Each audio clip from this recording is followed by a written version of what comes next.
The United States Army Women's Foundation. Throughout our nation's history, women have fearlessly volunteered and served in the United States Army. Some of their stories of courage and commitment are documented in the history of our nation, yet there are many more stories to be told. Recognizing this need, the United States Army Women's Foundation was created to ensure the history of the Women's Army Corps and the contributions of all Army women would be remembered and celebrated. Today, by connecting the past and empowering the future, the Army Women's Foundation serves as a catalyst for honoring the service of Army women. The foundation also brings together women veterans of all backgrounds to share their unique experiences and empowers them through our scholarships, Hall of Fame, and educational programs. The Army Women's Foundation stands with Army women past, present, and future to guarantee service women are honored, empowered, connected, and their stories told.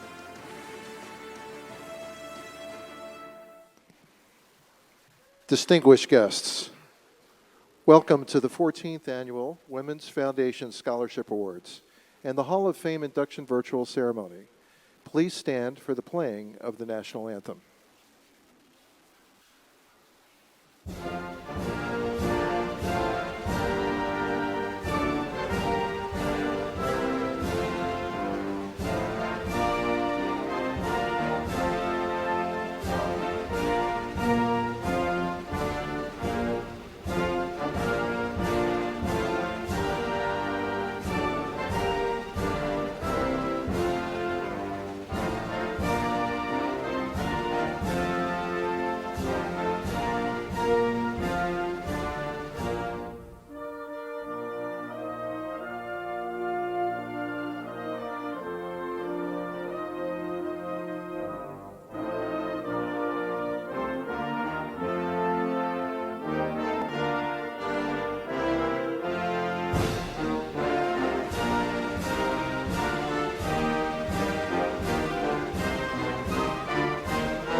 Please be seated. Please welcome Brigadier General Ann McDonald, President of the Army Women's Foundation. Hello, hello, and welcome.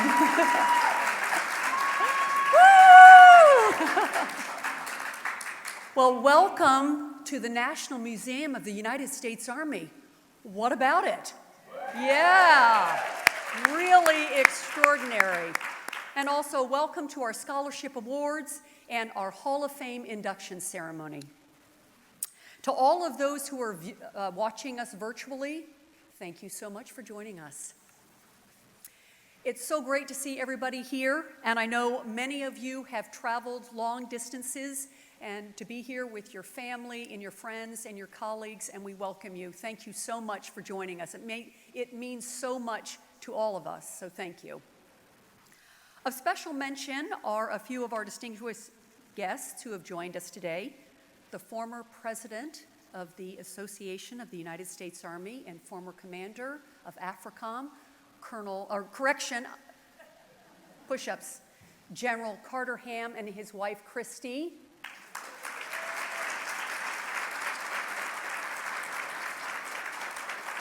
And the former commander of the Army Materiel Command and an executive Vice President for Booz Allen Hamilton, General Dennis Vi, and his wife Linda.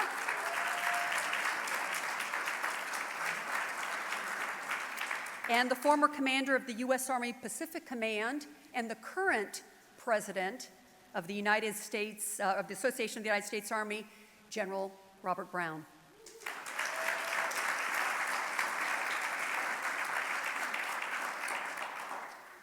As our nation celebrates Women's History Month, the U.S. Army Women's Foundation recognizes extraordinary and inspirational Army women through our scholarship awards and our Hall of Fame induction ceremony. Women have played vital roles in our Army since the Revolutionary War. And today, women are soldiers, veterans, and family members, critical members of the Army team. Critical members who have changed the course of history through their service. Changed the course of history through their service. Last year, in a more strenuous COVID environment, we hosted our Scholarship Award and Hall of Fame ceremony virtually. And I would like to take a moment now in person to honor and recognize last year's class, the members of the class of 2021, many of whom are here today. Please stand as I call your names. Major General Marcia Anderson.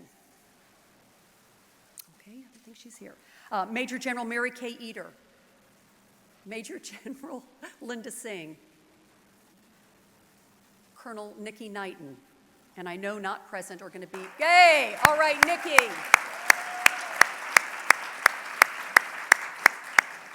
And I know not present are Dr. Francoise Bonnell, Command Sergeant Major Gretchen Evans, and the women who served in the Office of Strategic Services. And if you want to learn a little bit more about who they are and the service that they had to our Army and to our military, please go to the Army Women's Foundation website. It's also in your program. Now, I would like to recognize all the members of the Hall of Fame. So if you are a member of the Army Women's Foundation Hall of Fame, please stand to be recognized. So I see Phyllis. There we go. Liz Helton Frazier. All right, women from the class of 1980. Women from the class of 1980.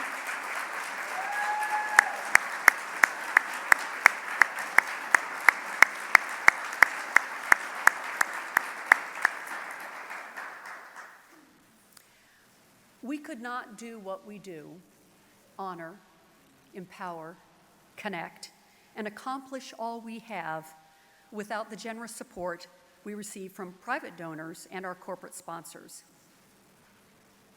Women who have the determination to serve our country deserve our support. And I'm glad to see you, and I'm glad to see corporate sponsors are here representing their companies and doing just that, supporting Army women.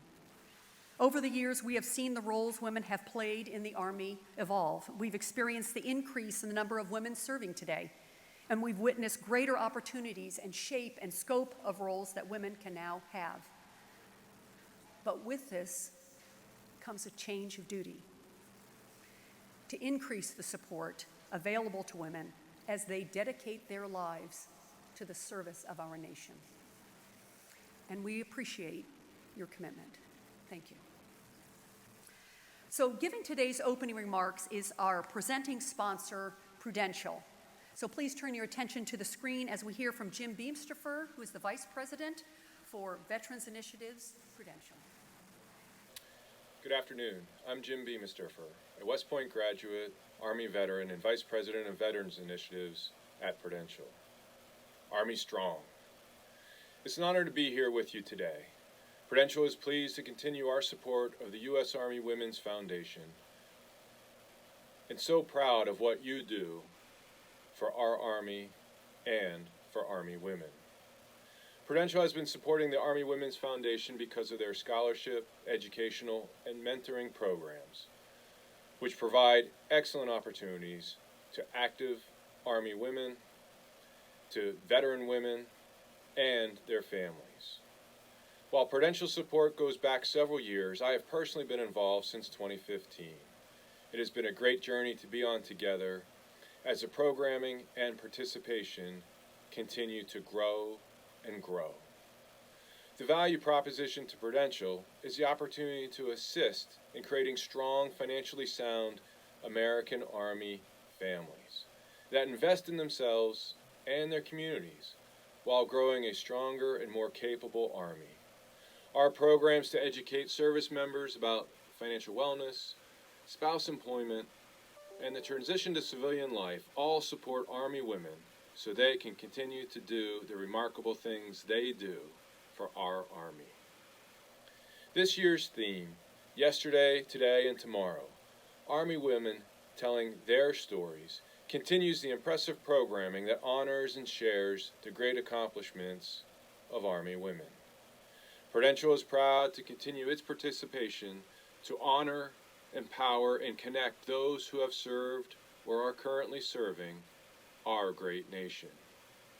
I hope you are looking forward to today's event as much as I am.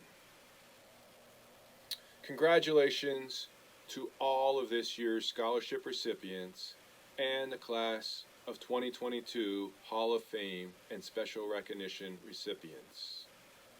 Job well done to all of you. We are proud to be part of this program. Thank you. And Jim, I know you're out there watching. We want to say thank you to you. Thank you personally for your long-time support, and thank you to Prudential for supporting our organization. So other sponsors include our Eagle sponsors, and for those sponsors who are here today, I'm going to request that you stand up and be recognized by this gathering as I call your name. OptumServe, Geico Military, Pritzker Military Foundation, and Stantec. Present today are Steve Pearson and Sherelle Donaldson.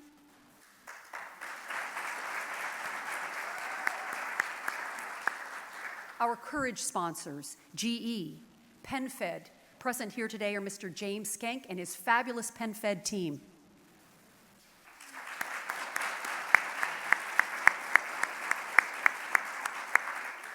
Fluor, Colonel Janie Carson.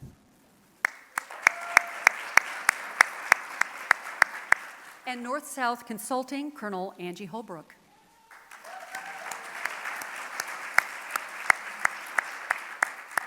Our Patriot sponsors, Caliber Systems, Lieutenant General Richard Formica and his team.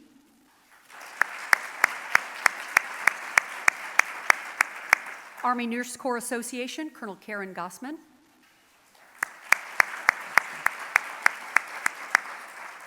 And Thundercat Technology. We also have individual donors, and we would like to recognize John and Gail Howell for the M.M. Costello Scholarship, and also Jen and Tom Mahoney.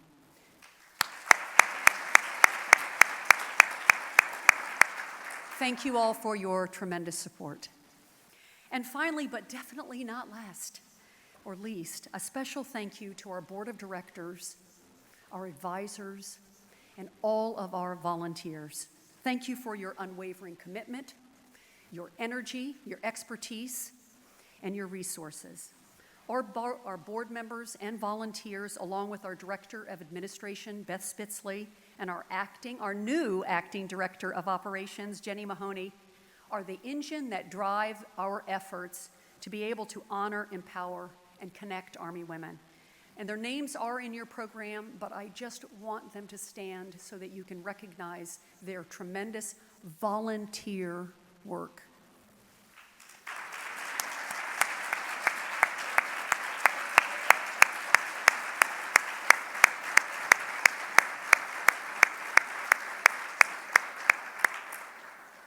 And you know I love you guys. Thank you. So the Army Women's Foundation is committed to investing in the future through our Legacy Scholarship Program. And our scholarships enable recipients to attain their educational goals, and they represent an investment in the next generation of American leaders. Today, hosting today's Legacy Scholarship presentation is a trailblazer herself. She served over 30 years as a military nurse and holds the distinction of commanding the Army Medical Activity and Reynolds Army Community Hospital at Fort Sill, Oklahoma, as one of the first non-physician brigade-level commanders. So please help me welcome to the stage one of our board members and chair of the Scholarship Legacy Committee, Colonel Retired Alice L.O.K. Damaris.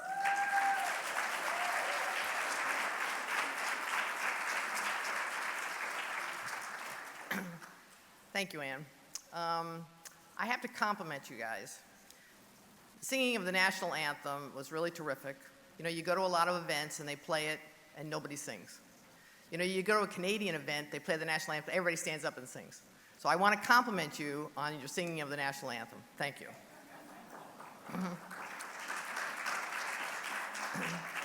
And I'd like to acknowledge Major General Nancy Adams.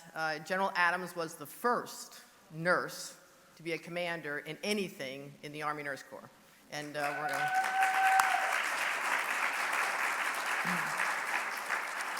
And so without her trailblazing, it wouldn't have happened for me or Jerry or a bunch of others. So thanks very much. Okay, so thank you, Ann, and good afternoon, and thank you all for coming today to be with us for this ceremony. And as Ann said, I'm the chairperson of the Scholarship Committee, and we're going to give out those awards today. This year, we received 172 online scholarship applications, and our volunteer committee spent long hours reviewing the 40 complete applications that we received. Then from that group, we selected the 2022 Legacy Scholarship recipients. We did receive fewer scholarships this year, but the quality and the completeness of the scholarships was far better than has been in the past. This continues to be a labor of love for the Legacy Scholarship Committee. The worst part of the process is telling applicants that they didn't make the cut, and this year it was especially difficult. Most of the applications are truly worthy, and we wish we could do more to provide more scholarships. The scholarships are awarded in two major categories: Army women and the lineal descendants of Army women, that is, children, grandchildren, and actually great-grandchildren of Army women. The Army women and the children, the lineal descendants, are considered in two different categories so they don't have to compete against each other. Scholarships are awarded to those eligible candidates pursuing certifications, degrees from community colleges, four-year colleges, universities, and graduate degrees. Interestingly enough, this year we didn't receive any applications for people seeking certifications or community college degrees. The applications continue to come from individuals from a cross-section of the eligible population, which include very diverse backgrounds, including different majors, colleges, states, countries, and more importantly, life stories.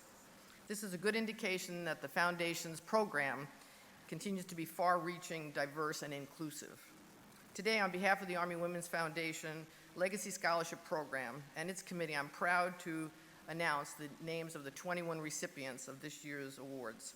Since 2008, we've awarded 350 scholarships for almost $600,000. Because we award scholarships to individuals from all over the world, most of our recipients are unable to join us.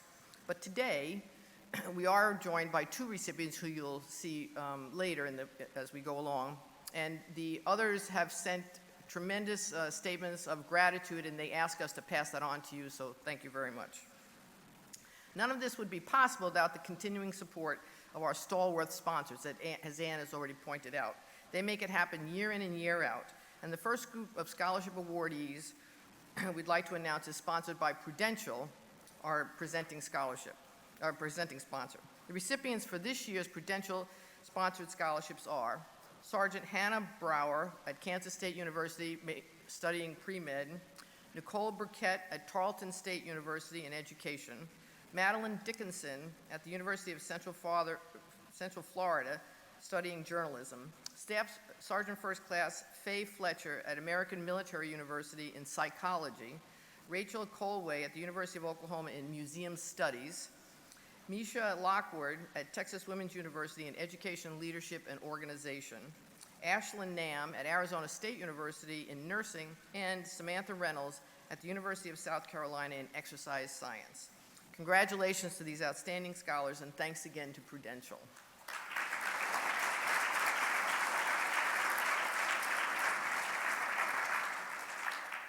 Our next group of scholars is sponsored by OptumServe. The recipients of the OptumServe sponsored legacy scholarships are Hunter Dula at Duke University majoring in physical therapy and Remy Sturt at Michigan State University majoring in nursing.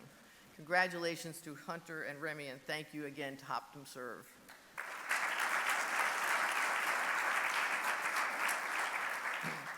Lidos is a longtime sponsor and is the proud sponsor of our next two recipients. These scholars are Rebecca Bender at Austin Peay State University in Computer Science and Elizabeth Poirier at Clarkson University in Biology. Congratulations to Rebecca and thank you to Lidos.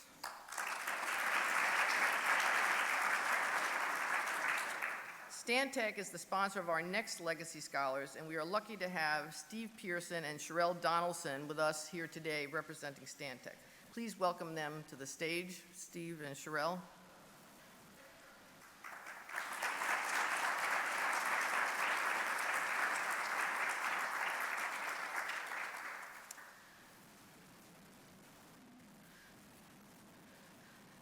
It's always a little dance up here, you know.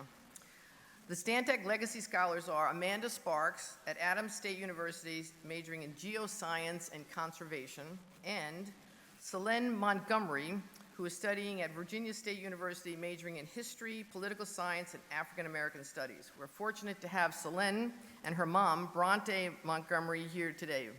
Would you join us at this stage?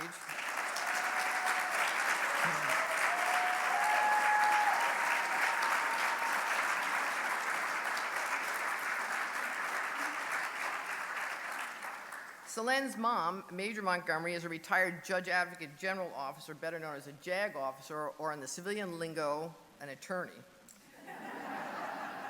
Have you ever noticed when you ask an attorney what they do, they always say an attorney, other people call them lawyers, but attorneys always call themselves attorneys? Just, yeah, anyway. Major Montgomery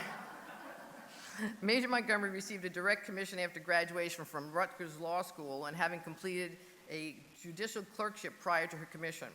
Selene's mom currently serves as the Senior Supervisory Administrative Law Attorney and Ethics Counselor for the United States Army Intelligence and Security Command as she continues her service to the nation. Selene certainly has a great role model. Okay.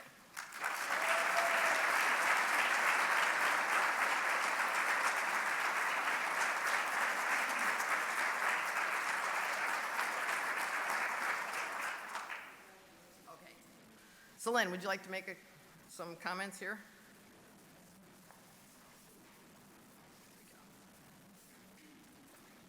Good evening. I'd like to thank the Army Women's Foundation for this prestigious honor and for supporting students who are descendants of Army women. I'd also like to thank Stantec, the sponsor of my scholarship. I'm grateful for your investment in my education. I'm humbled by the strong Army women such as the Honorable Carrie Ritchie, Colonel Tracy Winston, and the Honorable Paulette Bruton, who serve as mothers in my village. Most importantly, I'm lucky to have an amazing mom as an Army woman, Bronte Montgomery. Mom, thank you again for your service to our nation, and thank you for being an amazing role model to Skylar and I. Again, thank you all for investing in my education. Thank you.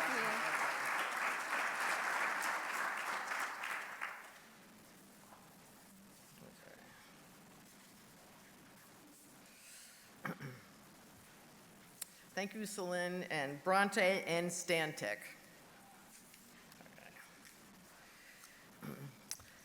Next, we are happy to have Fluor as a continuing sponsor, and Fluor, of course, is represented by our very own board member, Colonel Janie Carson, who you met earlier. The recipient of the Fluor Scholarship is Diane Capizzo at the University of the Southwest in Education and School Counseling.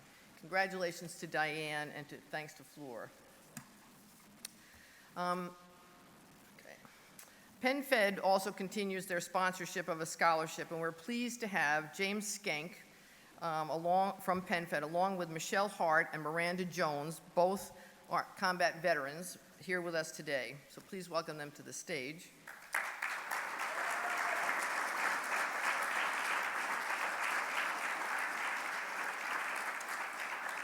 And the Penn Fed scholar is Jolene Van Nostren, who is at Western Governors University studying business management and information technology. Jolene is here with us today with her husband, Rob.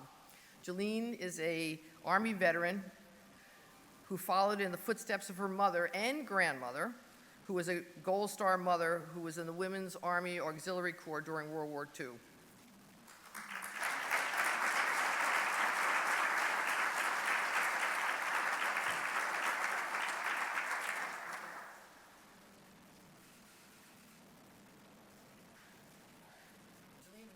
comments?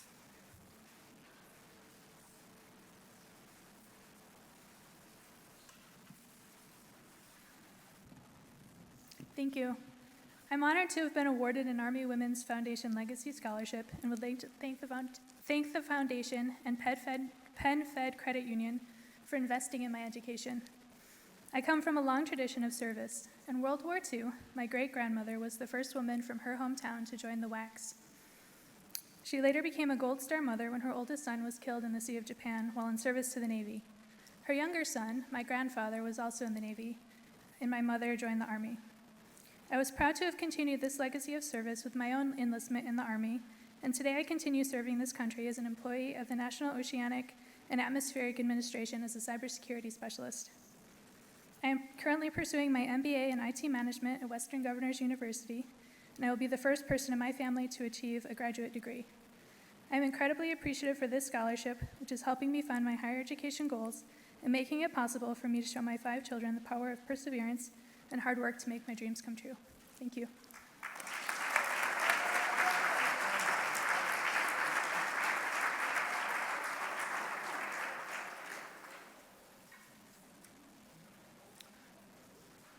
You can tell the young modern people, she used her phone. I'm using paper. Thank you to Penn Fed and congratulations to Julene. Each year, the Army Women's Foundation presents scholarships in honor of 2 women who have had a huge influence on the role of women in the Army. Colonel Ovetta Cup Hobby, the first director of the Women's Army Corps, and Ms. Dita Hopkins Kinney, the first superintendent of the Army Nurse Corps. This year, the Pritzker Military Museum and Library is proud to sponsor the Hobby Award, and the recipient of that scholarship is Emily Diddick at the University of Washington, pursuing a master's in social work. All right. The Pritzker Military Museum and Library is also sponsoring the Kinney Scholarship, and this year's recipient is Megan Magliston, who is studying for a doctorate in nursing practice at Gonzaga University. Megan could not be with us here today, but she did send a video, so play the video. I'm hoping there's a video. Hello, Army Women's Foundation. I'm Megan McGleston, and I wanted to send my most heartfelt thank you for selecting me as a Legacy Scholar recipient. My 9 years as an Army nurse were probably the most formative of my professional and personal life up to this point. And after getting out of the military, I really felt a deep desire to translate the spirit of service that was really inculcated in me through my time in the military into my civilian life and my professional work. And as part of that, I'm driven to earn my doctorate as a nurse practitioner to be able to help the people in my community on a broader scale than I can do at the bedside. The scholarship will help me in my endeavors to get the educational skills and tools to be able to do that, and I just couldn't be more grateful. Even though I no longer wear the uniform, the military training and the relationships that I made in the military, especially with other Army women, have made a deep and lasting impression upon me and are things that I am proud to carry forward and proud to say that I am an Army veteran and a woman. So thank you so much.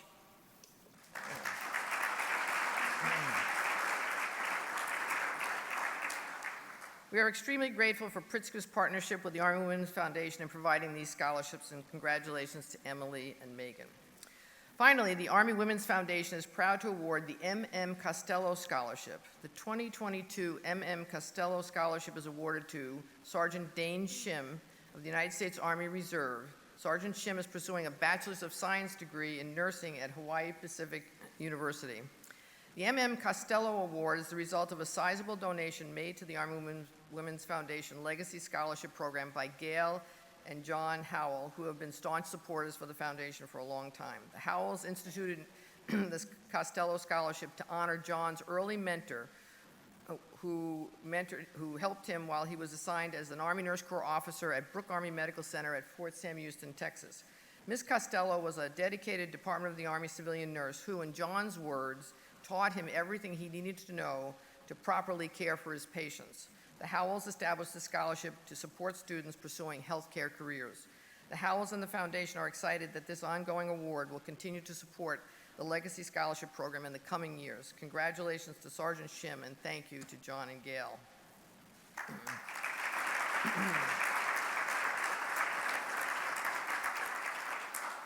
In 2018, the Army Women's Foundation and Trident University International formed a partnership to provide full undergraduate or graduate level scholarships to Army women students. To date, 5 scholars have been awarded these scholarships, and last year the Foundation and Trident renewed this collaboration for the next 5 years. With the renewal, Trident generously increased its donation from 2 full-ride scholarships per year to 6.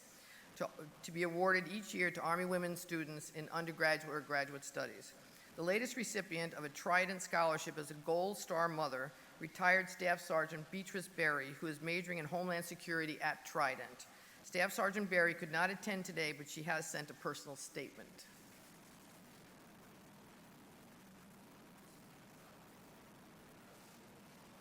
Nope, no personal statement. Okay, well, thank you.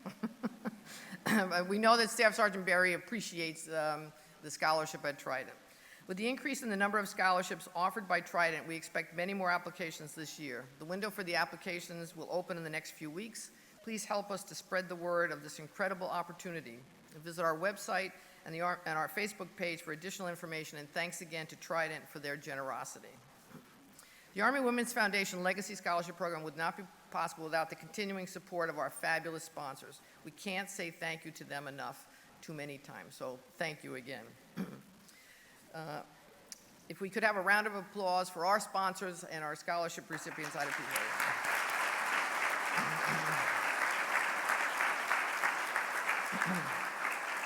Okay. I'm almost done. As I've said on multiple occasions, you can't say this enough, you can't say thank you enough to our sponsors and to our board of directors. Additionally, we'd like to acknowledge the work of Ms. Beth Spitzley, the Director of Administration of the Foundation. Beth puts this all together every year so that the committee can renew the applications and make the selections. Without Beth's outstanding support, this would never take place. Thank you, Beth.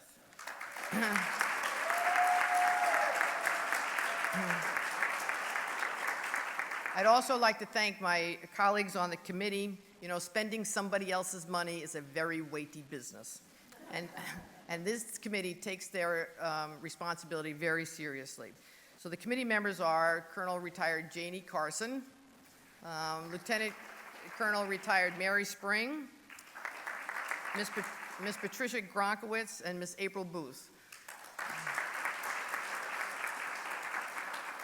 April had Beth's job in the past and actually set up many of the processes that we continue to use today, so thank you again to April. So thanks again to the committee and the foundation and the sponsors, and thank you again for attending today's award and for honoring these students. Good afternoon. I just wanted to be sure that I was up here to thank you, Alice. Thank you so much for the work that you do. Thank you to your committee that does this selflessly. She mentioned a labor of love. That is absolutely so true. It has to be a labor of love. I'd also like to congratulate all the scholarship recipients, and we wish you the very, very best with your studies.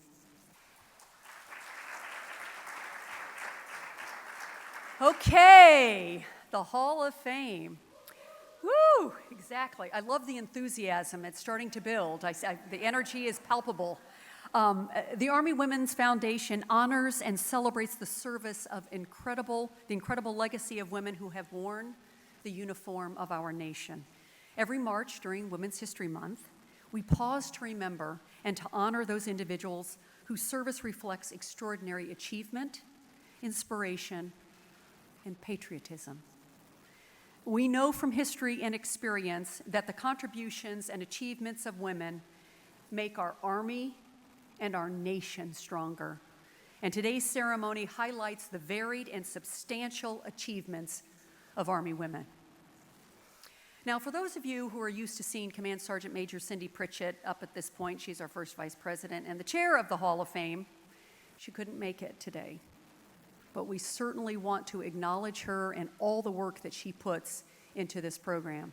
So Cindy, if you're out there, we're thinking about you.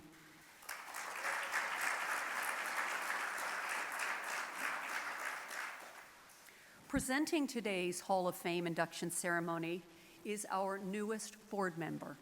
She has been in the Army for over 31 years, serving in a variety of positions, and is currently commanding the 59th Ordnance Brigade at Fort Lee, Virginia. She is also the founder of the Female Mentorship and Morale Program, FMMP. If you want to know a little bit more about that, go to our website. But it's an extraordinary program of mentorship. So, ladies and gentlemen, please help me welcome our newest board member, Colonel Clydea Pritchard Brown.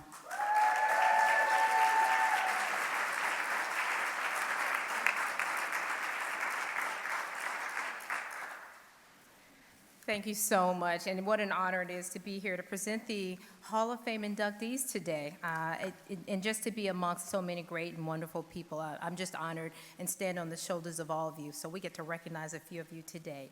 So again, good afternoon and welcome to the U.S. Army Women's Foundation Hall of Fame induction ceremony. This afternoon, we will induct the 2022 class into Army Women's Foundation's Hall of Fame and recognize those who have contributed in a special way to honor and advocate for Army women. The Hall of Fame awards are presented to women who have contributed extraordinary service to the Army or the armed forces. Our inductees' biographies all have common thread that ties them together: their noteworthy service and contributions. They broke ground, opened doors, and made military service easier for those who followed. Now, presenting today's Hall of Fame awards, we will have Brigadier General Hope Rampey, 62nd Adjutant General of the Army, and Colonel Retired Angie Holbrook. Our first inductee is Colonel Betty J. Morden, U.S. Army Retired. This is a posthumous induction. Colonel Morden was among the first women to enlist in the Women's Army Auxiliary Corps, also known as the WAC, in 1942, and quickly rose to the rank of First Sergeant. She served in a variety of critical leadership and training positions at the 3rd Women's Army Corps Training Corps in Fort Oglethorpe, Georgia. After World War II, she was discharged from the Army and went to Columbia University and New York City, where she graduated with a Bachelor's of Arts and a Master's in English. Following a brief period of service in the Army Reserve, Betty returned to active duty in 1952 and worked as a personnel officer with the National Security and Army Security Agencies. She commanded WAC detachments at Fort Riley, Kansas, and in Germany. At Fort McClellan, Alabama, she served as the commander of the WAC Training Battalion. Colonel Morden served a 21-year distinguished career in the Women's Army Corps and served in both the Korean War and Vietnam. She attained the rank of colonel and culminated her career as the Deputy Director of the Women's Army Corps. Throughout her service, Colonel Morden was recognized as an exceptional, thoughtful, caring leader and staunch advocate for women's rights in the military. A gifted writer and an Army historian, she documented the history of the Women's Army Corps in the book, The Women's Army Corps, the 1945 through 1978, and received the Distinguished Book Award from the Society of Military Historians. After retiring from the Army, Betty remained an active supporter of women veterans. In 1973, Betty began her service as the president of the Women's Army Corps Foundation, a position she held for over 28 years. Betty is credited for spearheading the fundraising and construction of the Women's Army Corps Museum at Fort McClellan, Alabama. In 1998, due to the BRAC closing of Fort McClellan, Betty oversaw the museum's relocation to Fort Lee, Virginia, where her legacy stands today as the U.S. Army Women's Museum. Betty passed away in 2001 and is buried in Arlington National Cemetery. For her extraordinary contributions to the Women's Army Corps, her relentless advocacy for women's rights in the military, and her vision and leadership in building the Army Women's Museum, Colonel Betty J. Morden is posthumously inducted into the Army Women's Foundation Hall of Fame. Her niece, Miss Linda Sherrard Montrose, is here with us today and will accept Colonel Morden's Hall of Fame medallion on her behalf and behalf of her family.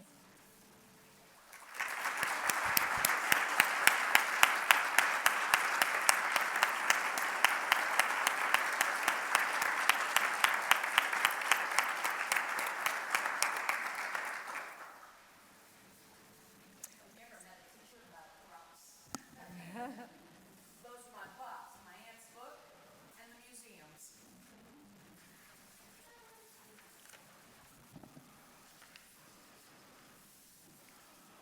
There was another passion in my aunt's life, her family, all of whom lived in Michigan. She was the sister of 2 World War II soldiers, Max, an Army sergeant investigator, and Bill, a Marine. These 2 brothers, plus her sister, my mother, as well as her parents, were her world of family. My arrival in 1969 to teach Latin in Fairfax County brought family a little bit closer and eventually included my 2 children, both here today, Tracy and Jeff, who had many fun sleepovers at Great Aunt Betty's apartment in Crystal City and many adventures with her as they were growing up. These adventures often included General Elizabeth Hoisington, whom they called Aunt Libby. The many friendships she formed in the WAC lasted for decades over bridge games, trips to movies, theater, lunches, dinners, all full of reminiscing about her WAC life. The WAC motto, service together, friends forever, were not just words on paper, they were her life. Lastly, as I was sifting and sorting through some of my aunt's memorabilia last evening, I found this challenge coin among the mementos. And over lunch today, I gave it to my granddaughter. Now, as I look out there, she is the youngest person in the room, 4 years old, back there on her father's shoulders. This challenge coin was given to me in 1998 when I attended, for the first time, a WAC reunion at Fort McClellan. I gave this to Josephine as a memento of this day. One is never too young to learn about strong women, and obviously I have to leave you with a little bit of Latin from Virgil's epic poem, the Aeneid, Dux Femina Facti. Are you waiting for the translation? A woman was the leader of the deed. Thank you so much on behalf of my family and all of my cousins who will see all these pictures that we're taking today. Thank you.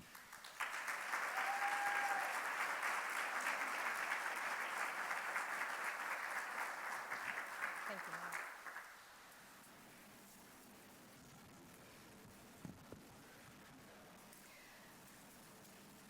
Our next inductee is Lieutenant General Gwendolyn M. Bingham, U.S. Army retired.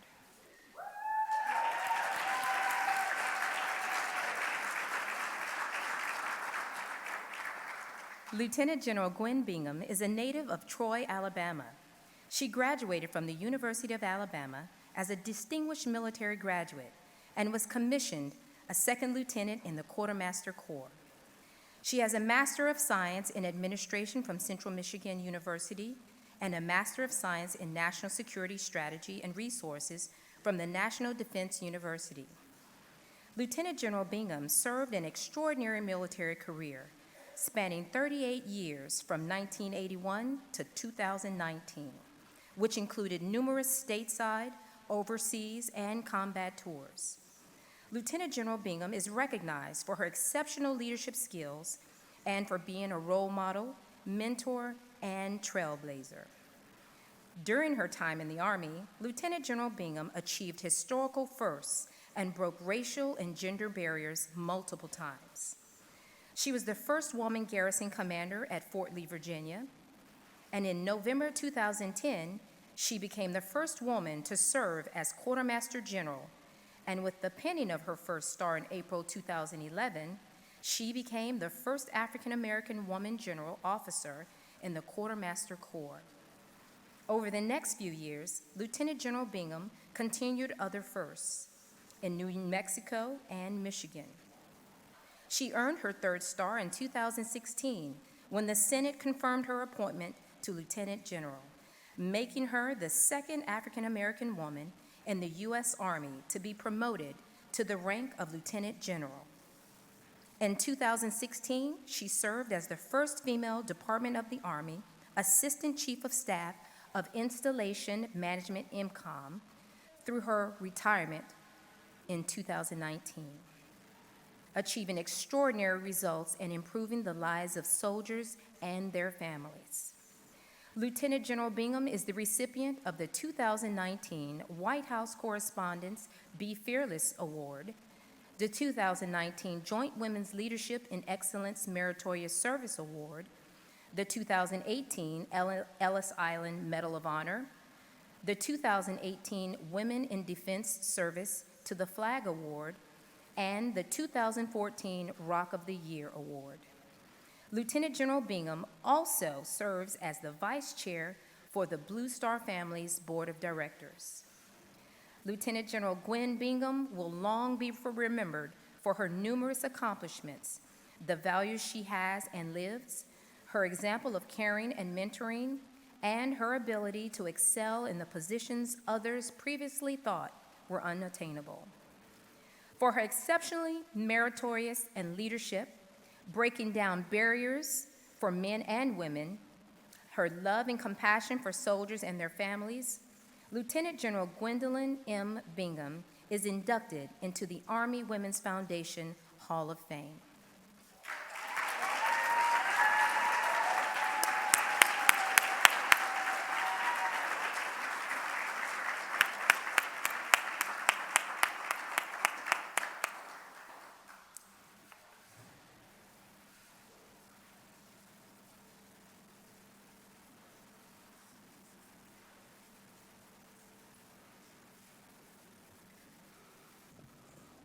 Thank you so much, Twin, for those very kind words. All that I am and ever hope to be is but for the love of God, an amazing husband and helpmeet for almost 39 years, 2 great kids, and as we say in down home Alabama, a whole heap of folks who have coached, taught, trained, encouraged, and inspired me to successes along the way. For surely you cannot get there by yourself, lest you fool yourself. Good afternoon, ladies and gentlemen. I cannot begin to thank the Army Women's Foundation for this immense honor. It's truly very, very humbling. I'm very, very grateful and proud to be one among these exceptional women leaders who sit here before us all. I am joined by my husband today, Dr. Patrick Bingham. He was my flymate from Austin to get here. He's a round-headed man from South Carolina who I like to call my beau of near 39 years, and I thank him for being the wind beneath my wings. Army Women's Foundation, thank you for all of what you've done for many, many years in helping tell the rich stories of women so that young girls and young boys can aspire to achieve great honors.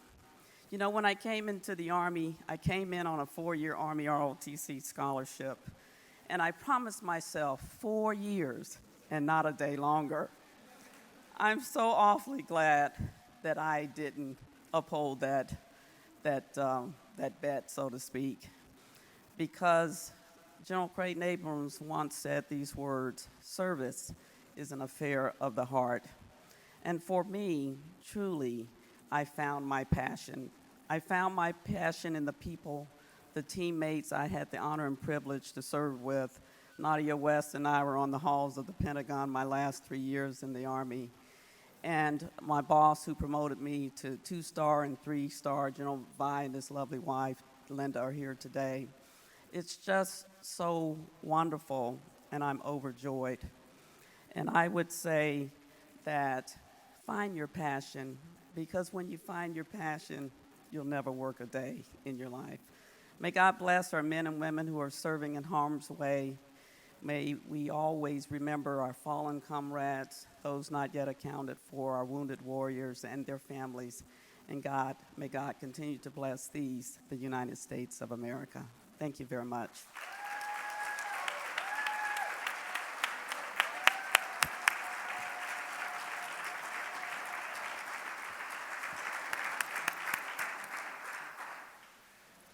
Our next inductee is Lieutenant General Nadja Y. West, U.S. Army retired. Lieutenant General West is a distinguished Army leader and leader of character who broke numerous racial and gender barriers as the 44th Surgeon General of the U.S. Army and former Commanding General of the U.S. Army Medical Command. Lieutenant General West was the first African American woman to become an Army Lieutenant General and currently the highest-ranking woman to graduate West Point. Lieutenant General West was accepted to West Point in the 3rd class with women and graduated from the U.S. Army Military Academy with a Bachelor of Science degree in engineering in the class of 1982. Later, she attended George Washington University's School of Medicine and received her Doctorate of Medicine degree. She has held various clinical, operational, and leadership positions throughout her more than 30-year career as a soldier. She served in a variety of leadership assignments, having a positive influence on everything she did. She was not only recognized for her medical expertise, but she was recognized for her inspirational leadership and compassion in ensuring the best medical care for soldiers and their families. Among Nadja West's accomplishments are other Army firsts. In 1999, she was the first woman selected to be the division surgeon for 1st Armored Division, Iron Soldiers, the first woman selected as the Joint Staff Surgeon in 2014. As a private citizen, Nadja continues to blaze the path for others to follow. Dr. West currently serves as the trustee of both the National Recreation Foundation and Mount St. Mary's University, and board member of AmeriCares, the Woodruff Foundation, and Johnson & Johnson. Lieutenant General Nadja West leaves an extraordinary legacy of being an inspirational and caring leader for soldiers and their families. For her distinguished military career, grit and determination, and groundbreaking leadership, Lieutenant General Nadja West is inducted into the Army Women's Foundation Hall of Fame.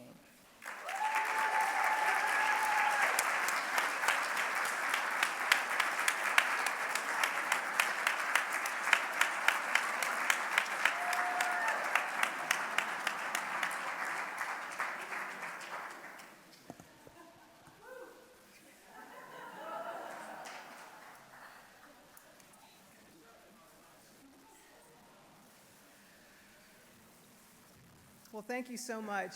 What an honor to be here today, and how awful it is to have to follow Gwen Bingham. What great remarks. What an awesome friend there. And but again, I just want to say thank you so much to the U.S. Army Women's Foundation for the great work that you do and have been doing, and just seeing all those scholarships and the lives that you're touching, and the information that you're getting out to everyone about what women have contributed to our Army is awesome. So I want to thank you for that, and definitely thank you for this honor. And I definitely would not be here today if it were not for the sacrifice, encouragement, and example of countless women who softened the path before me, and scores of others who traveled along the way beside me. I mean, going back from the beginning of our days as a nation, women were right there with our Army as well. And the faces are too numerous to count, and their names would comprise a list that would take probably a lifetime to mention each one. But I stand on their shoulders, and I'm grateful for what they've done to make it easier for me to be able to do what I was able to do.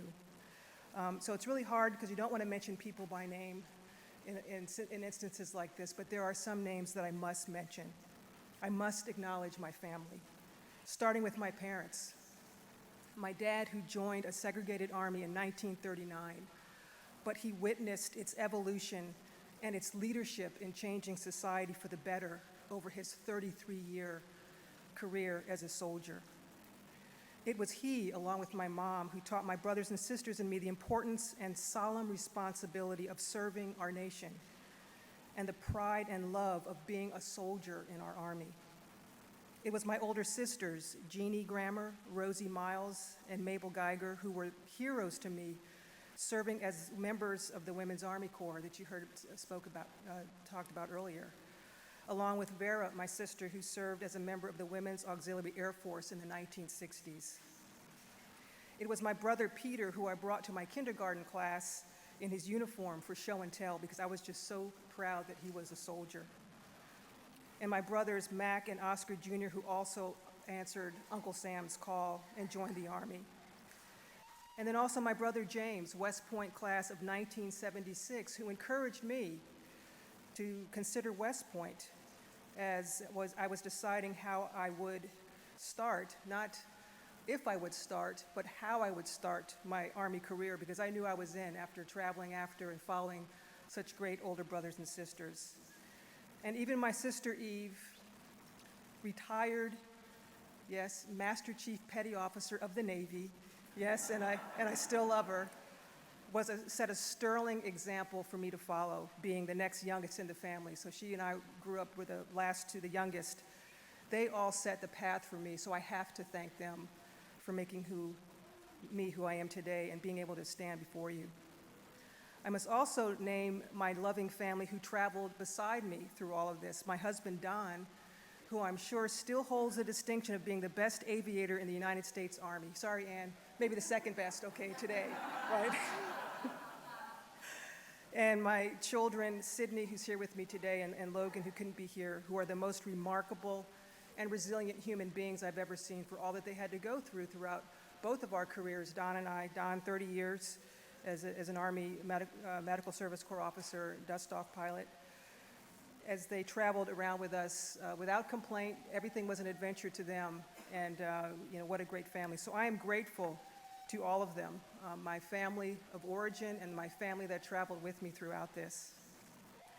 Now, it's fitting that I mention, the theme of today is yesterday, today, and tomorrow, about women's contribution. So it's fitting that I mention not necessarily names, but groups that embody what the Hall of Fame is all about, and I'm proud to be among them.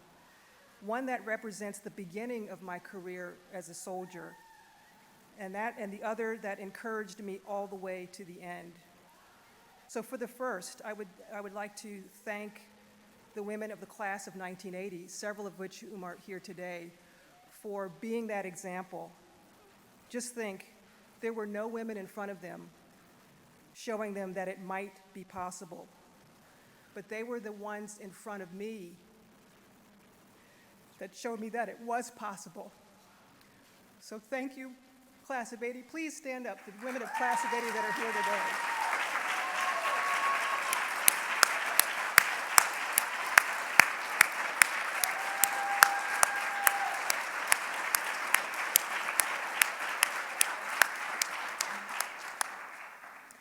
So that's the one group at the start of my career that showed me that it could be done. And then at the end of my career, when I made it all the way through, my friend and battle buddy Gwen Bingham, who I served on the Army staff with. So all throughout my career, all those great women that supported me, all the Army Medical Department women, I would be remiss if I didn't ask the women of the Army Medical Department to please stand up, because they showed me the way forward as as a Army medical professional. And so thank you, General Adams. Thank you.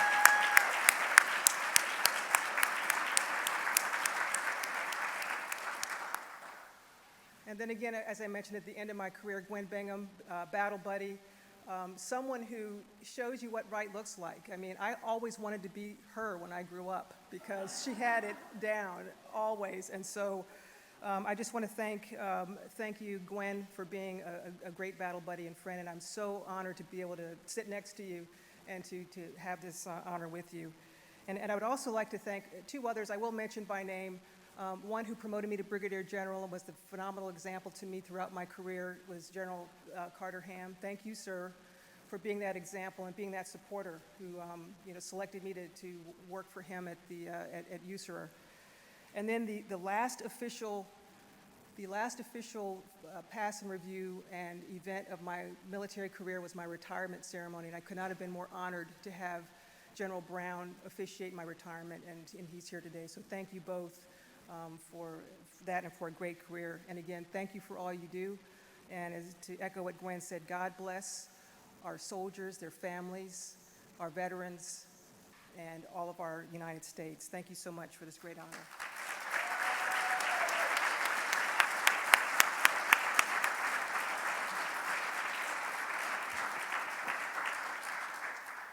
Our next inductee is Major General Nancy R. Adams, U.S. Army, retired. Major General Adams is a distinguished Army leader, mentor, and role model. Major General Adams broke gender barriers as the 19th Chief of the Army Nurse Corps and the first female in the Army Medical Department and Army Nurse Corps to be promoted to Major General. As the Chief of the Army Nurse Corps, she demonstrated the knowledge, skills, and abilities required of senior Army leadership. This assignment led to her historic selection as the first female in the Army Medical Department and Army Nurse Corps to become a two-star general.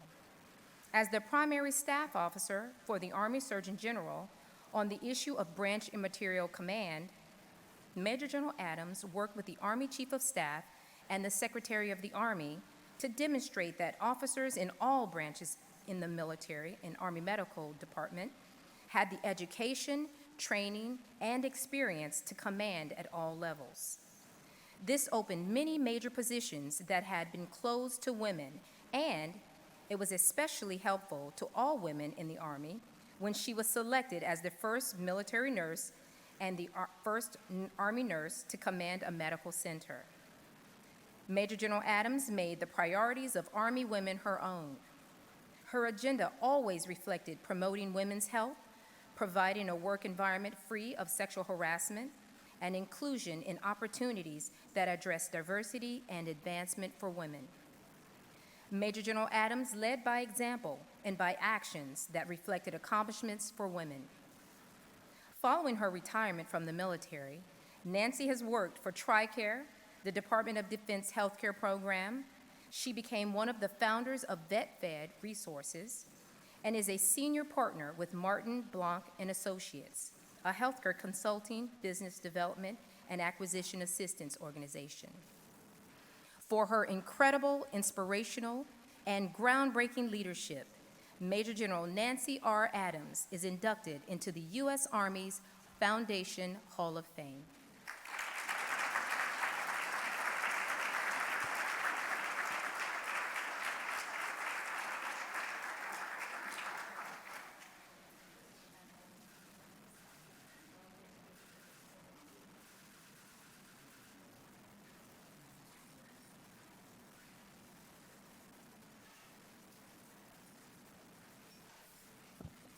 Good afternoon to everyone, and thank you for joining me for this very special day. I very much appreciate the honor of my selection for the Army Women's Foundation Hall of Fame. I thank the Board of Directors, and most especially my nominator, Alice Damaris, who you've heard from already, for their recognition of my Army career. Indeed, it was my pleasure to serve my country and my Army for 35 years. I never had a boring day, and the highlights are too numerous to count. I think my propensity for an Army career was hereditary. During World War II, my father was an Army Air Force bombardier, and my mother was a second lieutenant in the Army Nurse Corps. In 1944, her career ended because shortly after she married my father, she became pregnant with me. We all know that was not until the 1970s that married women with children were allowed to remain on active duty. So much has changed for the better for women, and it has made our Army more competent and diverse. The Army Nurse Student Program attracted me to the Army Nurse Corps. I was in a 5-year collegiate nursing program, and as the oldest of 6 siblings, I was looking to help with my college expenses and to have some spending money. However, it was the Vietnam War that most influenced my joining the Army. My nursing school was in New York City, which was a focal point for anti-war demonstrations. As a 20-something, I did not rationalize whether the Vietnam War was a just war. My thinking was that our country was asking men to put themselves in harm's way, and if they were injured, they needed care. I joined the Army Nurse Corps for 2 years in exchange for 1 year of scholarship assistance. When my obligation was ending, I decided to stay. My success resulted from a combination of the professionalism I encountered at every level and the genuine congeniality of my fellow soldiers. To this day, my best friends are those I encountered in every one of my assignments. The Army values formed the crux of these friendships and continue to be integral to my life.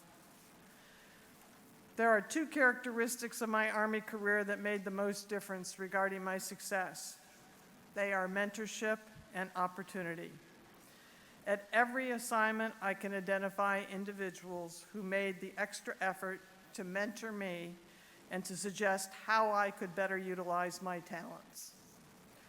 They gave me the opportunity to prove myself worthy of increased responsibility. These mentors were mostly healthcare professionals, but there were some line officers. Early in the 1990s, when General Gordon Sullivan was the Army Chief of Staff, there were only 4 female general officers in the Army. One of them is with me here today, General Adam Zender. The highest ranking was a major general. And indeed, General Sullivan on occasion would look at us sitting around a table with him and say, in a jokingly manner, "We have enough here to have a bridge game," referring to the 4 ladies. Periodically, General Sullivan invited us to his office to ask how things were going and what he needed to know about the issues regarding women in the Army. I will always be grateful to General Sullivan because he and the Army Surgeon General gave me the opportunity for branch and material command in the Army Medical Department. And that position allowed me to compete for promotion to Major General. I thank the U.S. Army's Women's Foundation for making this special day possible. The foundation validates the many women whose efforts demonstrate accomplishments that routinely exceed expectations. I am honored and I appreciate being included in this group of outstanding women. Thank you very much for your attention.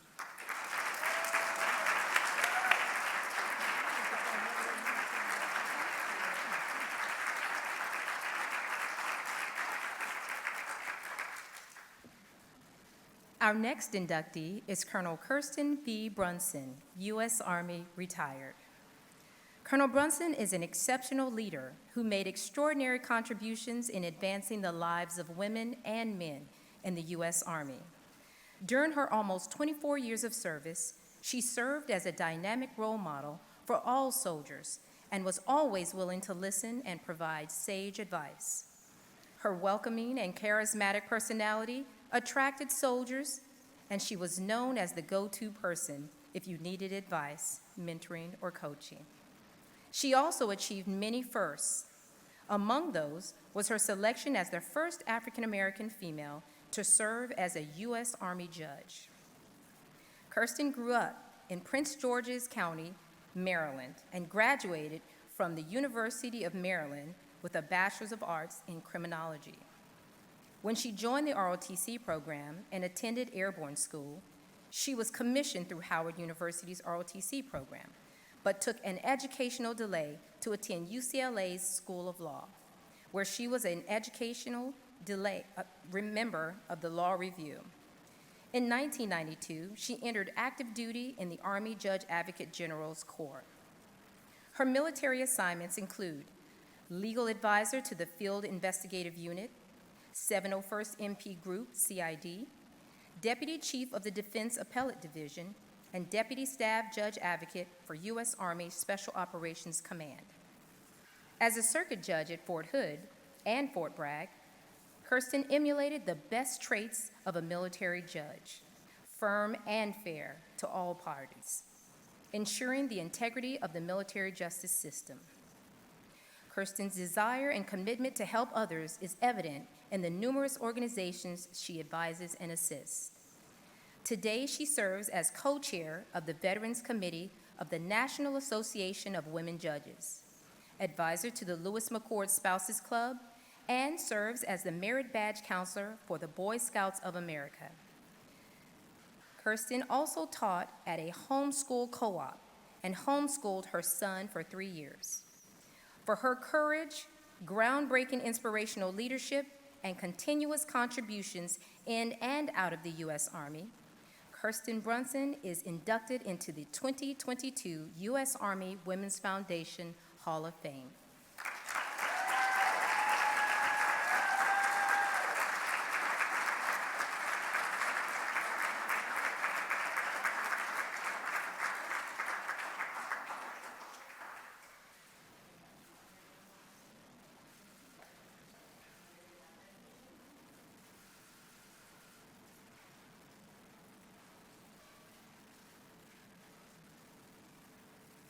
Okay, if you haven't figured it out yet, I'm winging it. So who would have thought that after responding to a commercial advising me to be all I can be, I would end up here? So I am so honored and humbled to be included in this group of incredible women. Ladies, I salute you. You are amazing. And thank you so much to the Army Women's Foundation for continuing to recognize the achievements and the sacrifices of military women, and continuing to celebrate firsts. There's another first going on not too far from here, and much like that judge, my mother was a DC public school teacher. My father did a little stint in Vietnam, so I think that's where I got that part from. But my mother, as a public school teacher, raised 4 girls pretty much on her own. And that was hard. And joining the Army as a woman, even today, is hard. So I'm so glad that this organization exists to pay homage to that and to recognize that.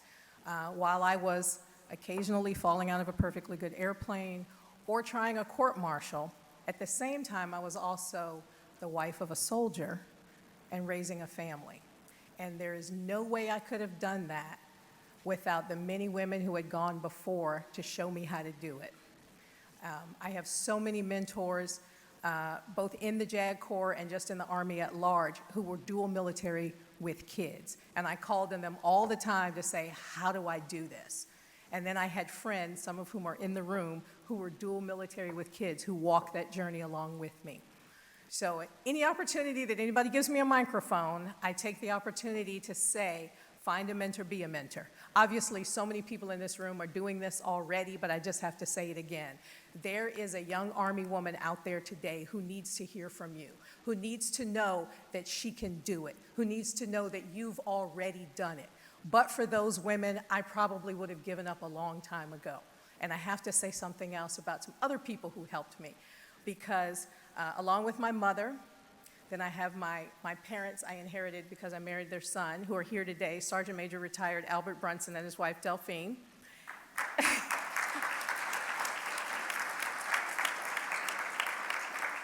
I have my siblings, one of whom retired from the Air Force, my husband's siblings, 2 of which are still on active duty in the Army.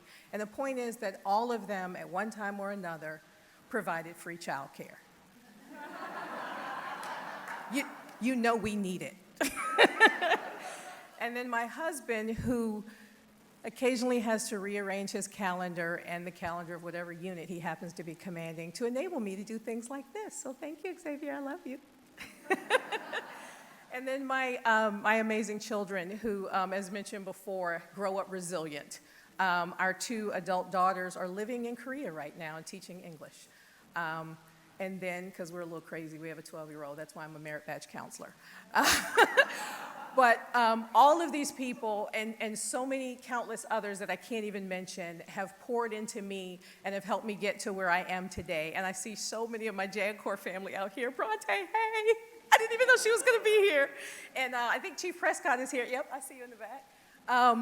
Just thank you so much for supporting me. Thank you, Army Women's Foundation, for making this possible, and keep doing what you do. Thank you.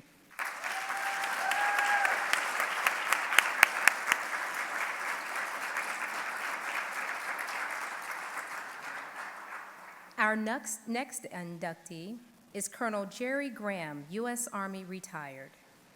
Colonel Graham is a distinguished Army leader who made significant clinical and leadership contributions to the Army Nurse Corps and the Army Medical Department throughout her 24 years of service, and in retirement to the veterans community. She joined the Army at age 35, and in her initial assignment at Fort Campbell, became the first female Army nurse to graduate from Air Assault School. Later on, she earned the Expert Field Medical Badge and the Order of Military Medical Merit, A designator. She excelled at facilitating interdepartmental planning and was an exceptional mentor and coach to all officers, enlisted and civilian personnel. She served in numerous chief nurse leadership positions throughout her career, inspiring all whom she led. Due to her proven record, she was selected to serve as the first non-physician commander at the Fort Leonard Wood MEDAC. In 2019, she was recognized as an outstanding alumni from the Army War College. In retirement, Colonel Graham continues to serve the veteran community, having held senior leadership positions in the Army Nurse Corps Association and now serving on the board of directors of the Military Officers Association of America, where she started the first virtual chapter of MOAA. In North Carolina, she served as a Veterans Affairs Commissioner and an officer in the North Carolina Veterans Council, actively advocating for all service members past and present, and their families. She was awarded the top civilian award by the Governor of North Carolina for her community endeavors and lives by the motto, never stop serving. For her extraordinary clinical and leadership contributions to the Army Nurse Corps, Army Medical Department, U.S. Army, and veteran community, Colonel Jerry Graham is inducted into the Army Women's Foundation Hall of Fame.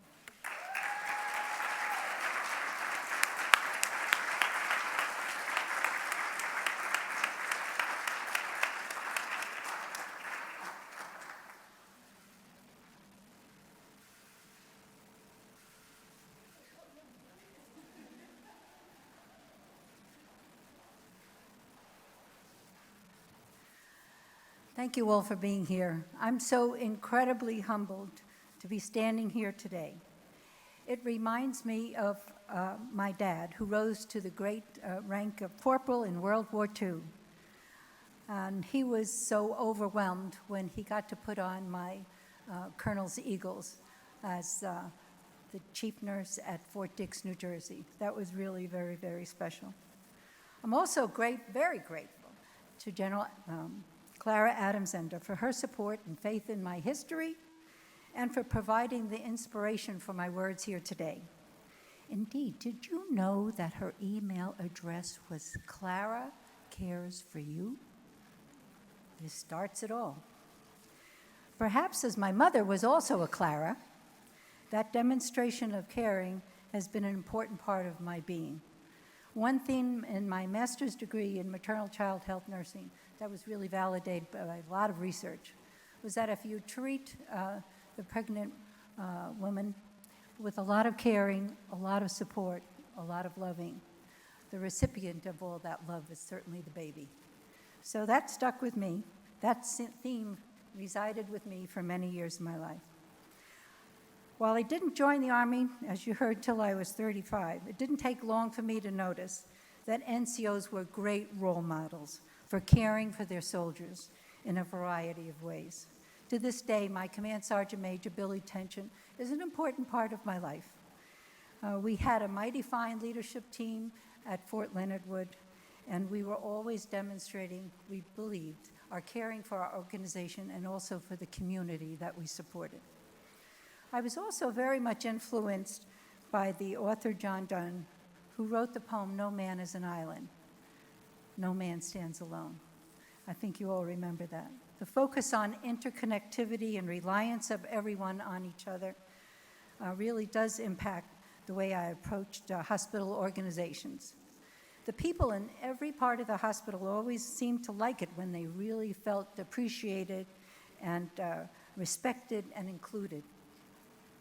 So when you think about the benefits of patient-centered care, and everybody who's a nurse understands that very well, applying that same focus to the overall healthcare system made everybody feel cared for and respected and with the same positive results.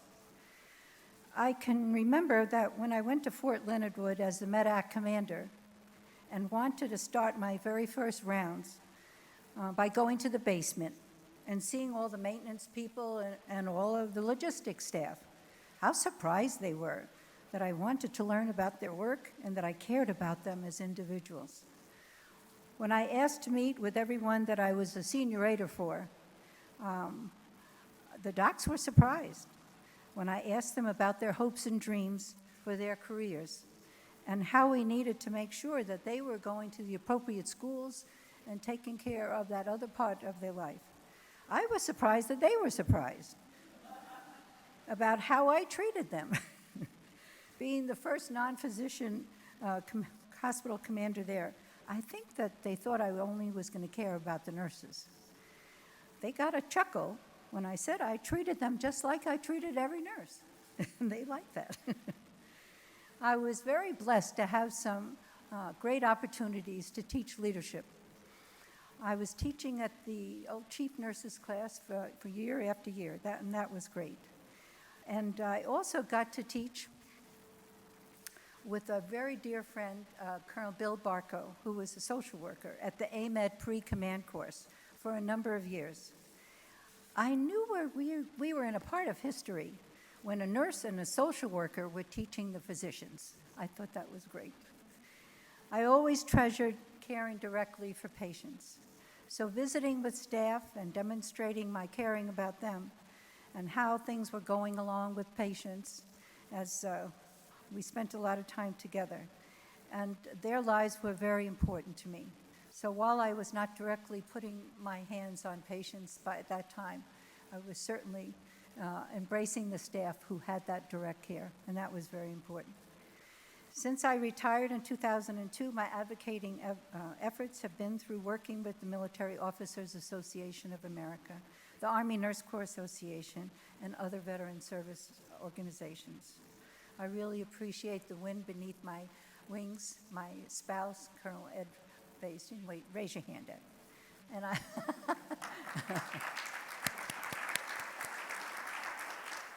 and I really had such wonderful support from my family. And my senior daughter is here, Laura Mulvaney. I'm thrilled to be with all of you today. Can't thank you enough, Army Women's Foundation, and I'll keep serving you and helping you as much as I can. Thank you very much.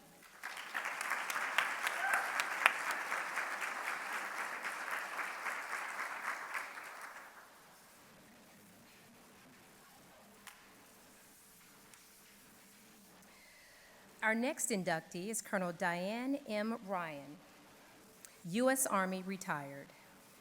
Throughout her military career, Colonel Ryan provided an exemplary example of the highest quality of leadership for young soldiers she led, both male and female. Diane always looked for opportunities where she could make the greatest impact within those positions, and she was always looking for opportunities to professionally develop and lift up Army women. From her first assignments as platoon leader and then Company XO serving in Desert Storm, to her leadership as a company commander and as a jump master in the 82nd Airborne Division, Colonel Ryan has led from the front, setting an outstanding example in all aspects of professional life: physical fitness, mental strength, and technical competence. While successfully serving in tough, tactical assignments, Diane also pursued academic success, earning a master's in science and international relations from Troy State University, a master's in strategic studies from the Army War College, and a doctorate in psychology, public interest from North Carolina State. Diane leveraged her education opportunity to learn more about the strategic opportunities of gender and how history has failed to leverage women in democratic societies. Her studies were foundational for her future work in Iraq, where she founded, organized, and coordinated the U.S.-Iraq Partnership Program for Military Women.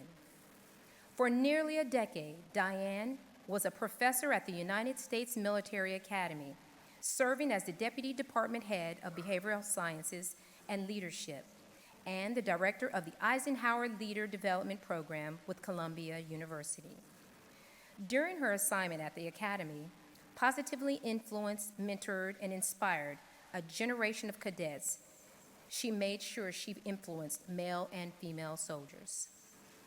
A distinguished Army leader and expert in character-based leadership, diversity and inclusion, and the ethical decision-making process, Diane broke gender barriers while serving in 2 conflicts. While as an Academy staff member, she worked with several NGOs on peace and security initiatives, bringing real-world experiences into the classroom. Colonel Ryan continues to educate and inspire young leaders at Tufts University and serves on the faculty of Thayer Leadership. Diane is a certified executive coach and sits on several nonprofit boards, including Command Purpose, an organization dedicated to supporting women veterans transitioning from the military. For positively mentoring and coaching generations of cadets at West Point and her inspiring leadership, Colonel Diane M. Ryan is inducted into the Army Women's Foundation Hall of Fame.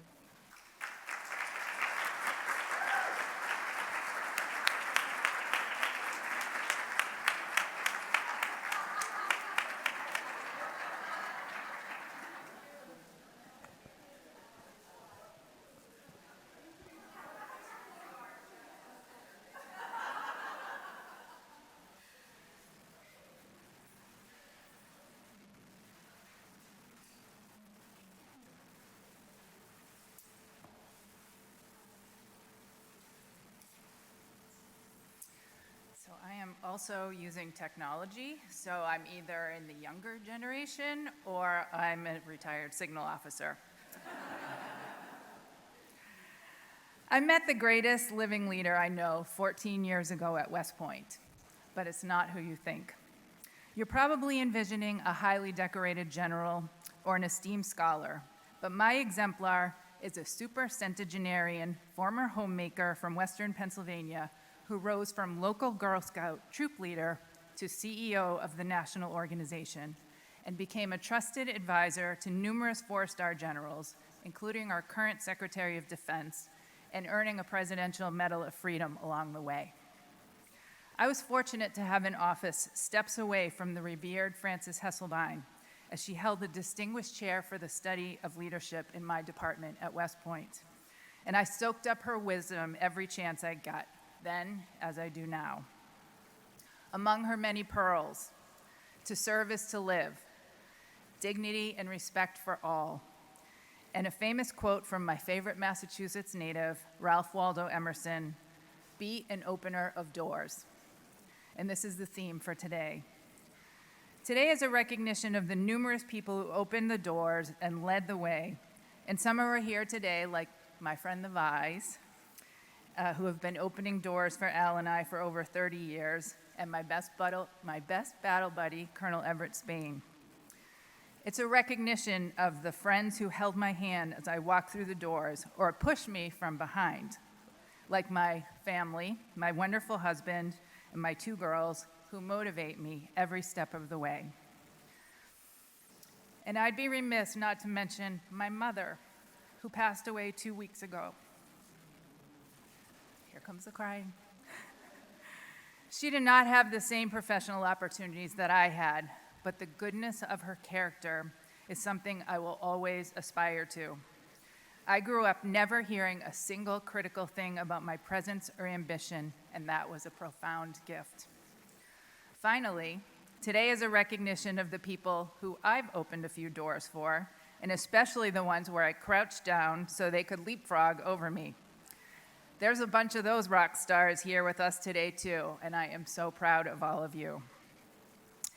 I'm grateful to General McDonald and the Army Women's Foundation for bestowing this recognition and all the people behind the scenes, like this AV stuff. You always thank the AV people if you're a signal person, who put this event together. And I'm deeply honored and humbled to be in this esteemed group of amazing women and trailblazers. But let this not be a moment of resting on our laurels, but rather a call to action to continue to be an opener of doors. So thank you, God bless our soldiers, and God bless the United States of America.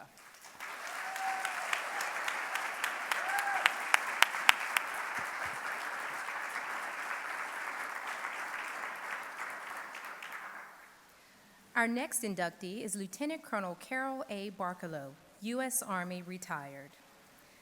Lieutenant Barkalow was a member of the first class of women accepted into West Point, which fully integrated women into the Corps of Cadets at the U.S.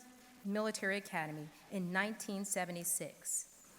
And she graduated as one of the first women from the Academy in 1980. Her 1990 book, In the Men's House, an autobiographical account of her time at West Point and active duty, was a pivotal book for many young women wanting to understand what serving in the Army was like as a woman. Commissioned as an Air Defense Artillery officer and later branched as a transportation officer, Carol served in the Army over 22 years, to include combat tours in Operation Desert Storm, as well as tours in Germany and Korea before retiring in 2002 and becoming involved in numerous veteran services, organizations, and panels. In 2013, Carol co-founded a nonprofit organization, Heaven on Earth for Veterans Incorporated, focused on providing safe, affordable, furnished living quarters to military veterans in need of housing. Each veteran has his or her own bedroom, and they share the common areas of the house. Veterans' common background of service facilitates mutual support and companionship in a safe environment. Carol was honored by the Military Officers Association of America at their national conference in October of 2016 as a community hero for her efforts in helping veterans in need. Carol was also honored in 2018 as an unsung hero for the Al Cole People of Distinction Humanitarian Awards. In 2019, Carol received the Barbara Bush Citizen Patriot Award from the City of Largo. And in April 2021, Carol was honored by Empath Health and the Tampa Bay Lightning as a goal getter.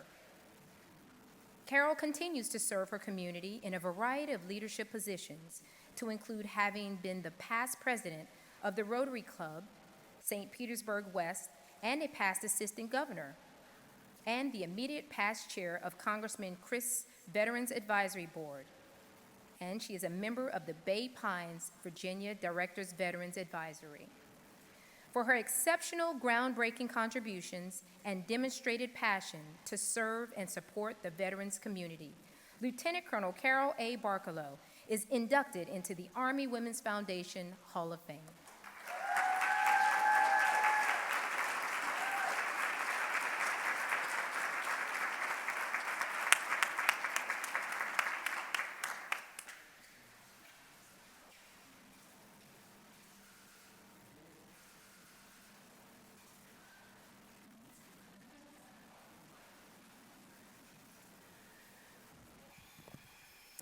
As you've heard, all the women before me, I stand on the shoulders of so many of the women who opened the doors to West Point and the other academies. It's because of their blood, sweat, and tears that we were able to enter that first day. And you've already seen some of my classmates, almost a tenth of the women who graduated.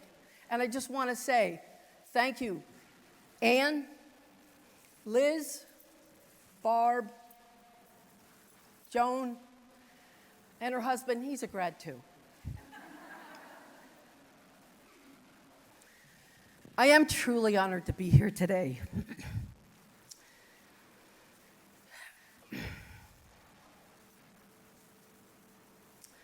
I'm so glad that my family, my sister Janice Anderson is here today. My brother Mitchell Barkalow is here as well. I also want to thank my nominator, Janelle Roberts. We have been friends for a very long time, and I truly appreciate it. She is also retired Army. I've had a fantastic career in the Army, and you know, one thing I'll say is, at 17, I entered West Point, and I didn't understand what the big deal was. I had survived the tortures of my 3 older brothers. Right, Mitch? So it wasn't a problem. Yeah, right. Heaven on Earth for Veterans is a passion, and you've heard women talk here about doing your passion. And I have found my passion. I have been blessed enough to be able to continue to serve. And I want to say, first and foremost, Heaven on Earth for Veterans would not have been possible without the commitment to service of my partner, my wife, Sheila Matasio. Thank you, Sheila.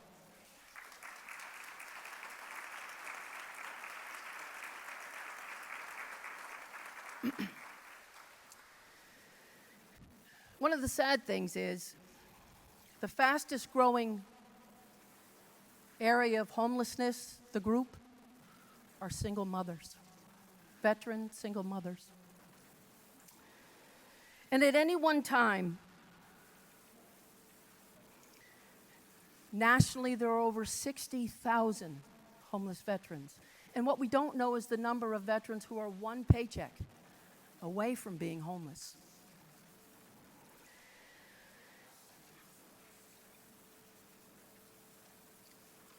What I ask you to do is not look at that national number. What I ask you to do is I ask you to go home and check your community. Because homelessness will not be solved nationally. It will be solved in every one of our communities. And Sheila and I have not been able to do what we do without the support of our communities. There are so many organizations out there who just want to do good. They want to make their communities a better community.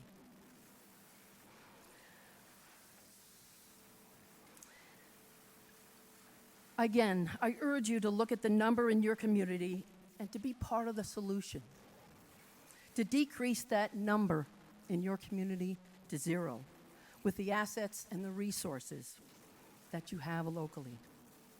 And I truly believe that together, when communities are committed to solving veteran homelessness, we will get that national number to 0. I truly thank the Army Women's Foundation for this incredible honor. And as all the women who have come before me, we stand on your shoulders. Thank you for opening the doors you have. And I will continue to serve, and I'm very proud to serve. Thank you.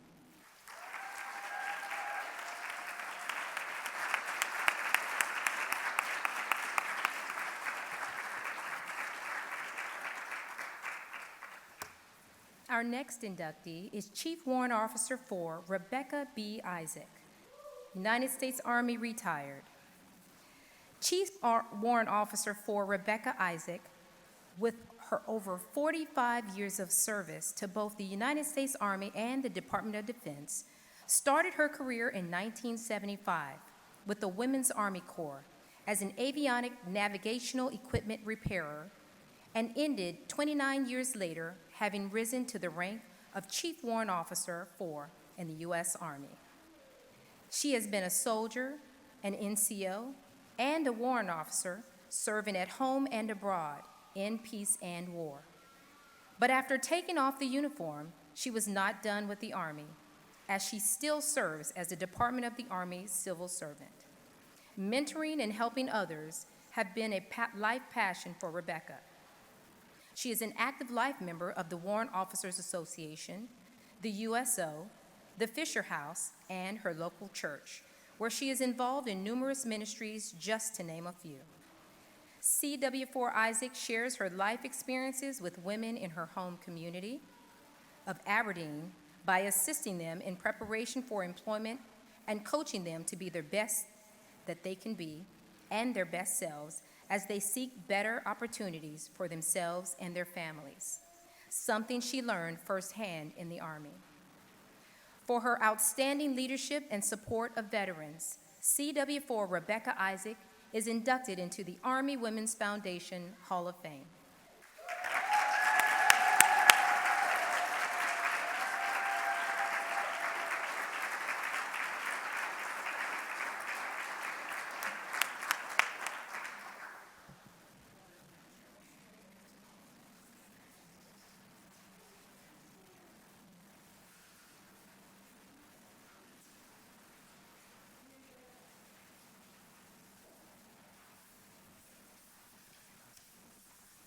Good afternoon, and thank you.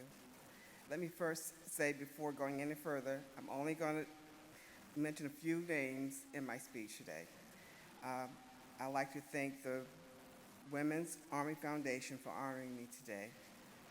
I'd like to thank my daughter, Regina, for being able to adapt to military life, the many moves, and having to make new friends on every PCS. Regina, I love you for being a daughter first and a friend second. I'd like to thank my family and friends that are here today, as well as those that are watching. I have a wonderful, loving family, the best family in the world, that has always supported me. I love you all. I would like to thank my Zion Fair Baptist Church family for embracing me with their love, and I'm proud to be a member of Wilmington's, Delaware, most exciting church. Thank you to my CCOM family, who allows me to continue to support the war fighters today. A special thank to my sister from another mother, who has a heart of gold, Liz. I love you. When I think back over my military and some of the changes that's taken place since 1975, when I became a member of the Women's Army Corps and retired in 2005, one of the changes was the number of uniforms that we carried and had to display. And my first assignment in the military.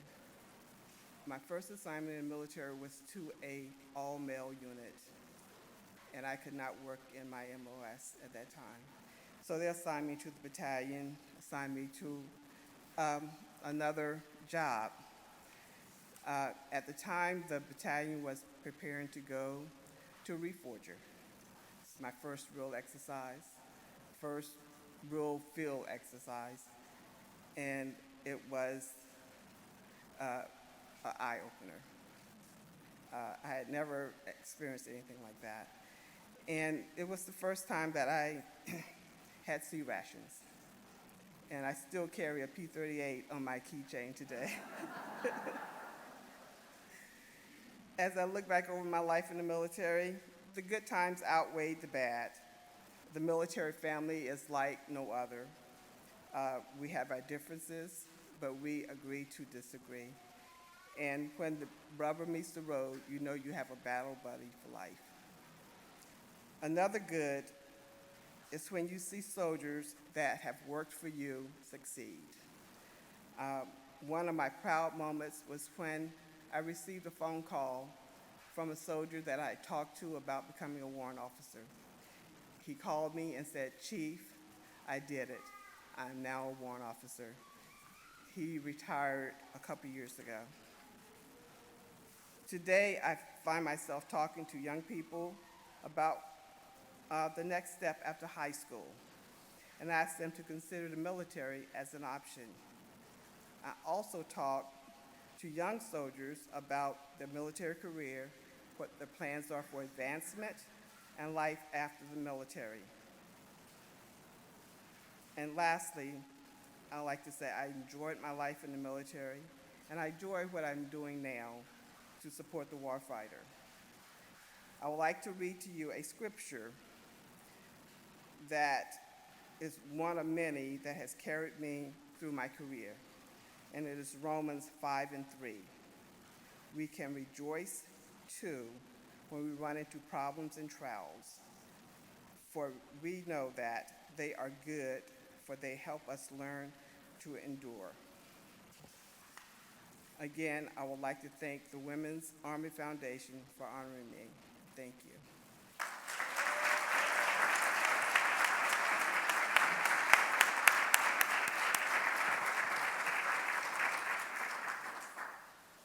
Our next inductee is Sergeant Major Diane G. Cummings, U.S. Army. Sergeant Major Cummings is the current G2 Sergeant Major of 3 Corps at Fort Hood, Texas. Her illustrious career as all-source intelligence leader has taken her as far afield as Germany, Japan, in CONUS to Panama, at every operational level of our Army. She runs occupational skill through the on-the-job training and scored the highest test score in her signal unit, proving how competent and skilled women could be if given the opportunity. Connie was promoted to Staff Sergeant in the Virginia Army National Guard just before she transferred to the Washington Army National Guard. During the 1988 Army reorganization, her unit was transferred to the reserves, and she was promoted to Master Sergeant. She eventually moved to the State Inspector General's office as an AGR Master Sergeant Inspector General, a position she held until her Army retirement in 2004. Having served 33 years of uniformed service at the time, Connie traded her battle dress uniform for civilian attire. Oh, my apologies.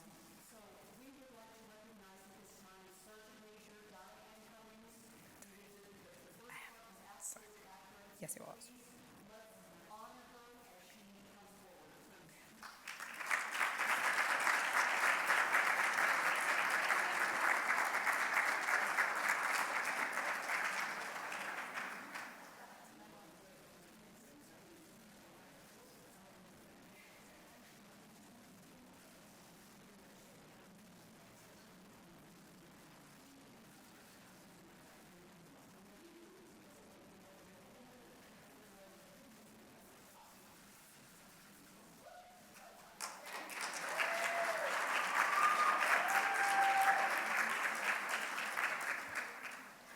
I am so honored and in awe of all the women here today, all the people who support this foundation, who make up this foundation. When I heard I was being inducted, I thought it was an accident.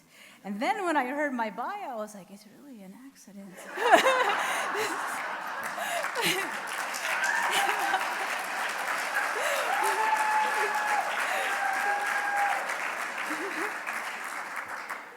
Everyone here is an amazing leader, an amazing woman. We've talked about opening doors, paving the way for others, representing diverse groups, and so many different accomplishments. I truly feel undeserving, but I've had the opportunity here today, before I came here, to meet with old soldiers of mine, old leaders, and everyone is truly flourishing. I continue to serve because nearly hourly I'm inspired by the soldiers, officers, warrant officers, the contractors and civilians and their families who continue to serve and support. I am honored to serve with these soldiers and these civilians every day. And I'm thankful to count myself amongst them at the great, great place of 3 Corps, Fort Hood, Texas. I love my job. I love what I do. I love soldiers. I'm just a simple military child, a child of immigrants. My father is a retired Sergeant First Class, also JAG Corps. He recently passed. He was a Vietnam veteran. He passed from a service-connected disability. But today, as we talk about women, I'd like to talk about my mother. My mother has 32 years of federal service, currently retired. She served as a family practitioner for the Army as well as a VA psychiatrist. On top of all those accomplishments as a doctor and a physician and all the PCSs, she probably sacrificed more as an Army mother and an Army wife. So much hard work, and it's upon her blessings and the upbringing of my parents that I continue to serve today, and I'm thankful to be here. Thank you to the Army Women's Foundation. Thank you to you great women and great leaders who are here today to support. And thank you to our family and friends who are currently watching and still support Army women in diversity. That is what makes our country great. And in these uncertain times, it's what makes America a beacon of hope. So thankful to be here, thankful to be an American, and thankful to be serving. Thank you.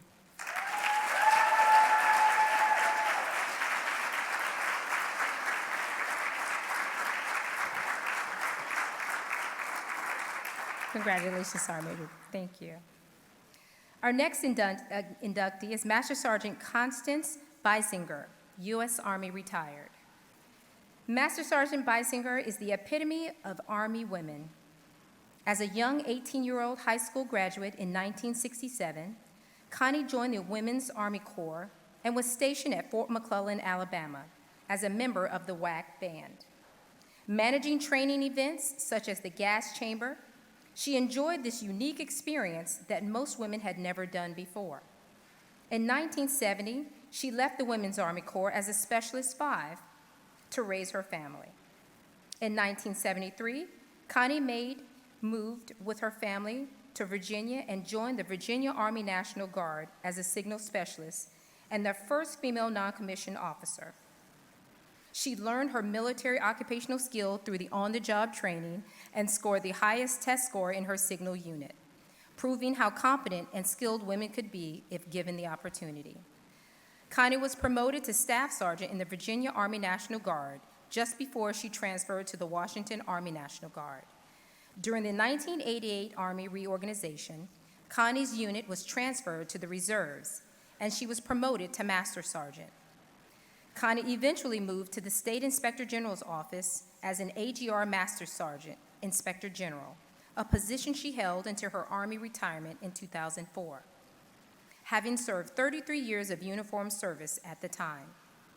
Connie traded her battle dress uniform for civilian attire, returning to the State Inspector General's office the next day as a GS-9 Inspector General. Connie Beisinger has faithfully served her country as both a soldier and civilian employee for over 50 years. Connie Beisinger served as an exceptional role model for all Army women and has remained a mentor for countless men and women in both the Washington Army and Air National Guard. She is recognized as one of the most trusted, respected, and revered individuals in the entire Washington National Guard. For her incredible work ethic, patriotism, and caring demeanor, which have had a direct and exceptional impact on our total Army force, as well as forging a path forward for future Army women, Master Sergeant Constance R. Beisinger is inducted into the Army Women's Hall of Fame.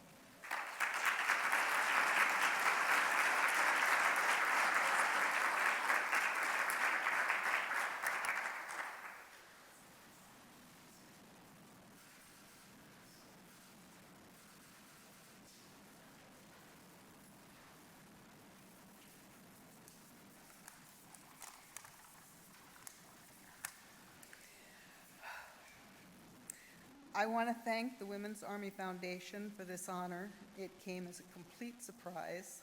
No one told me.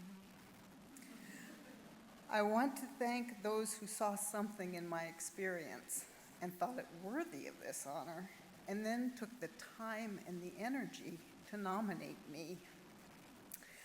I want to thank my family for their support throughout my career.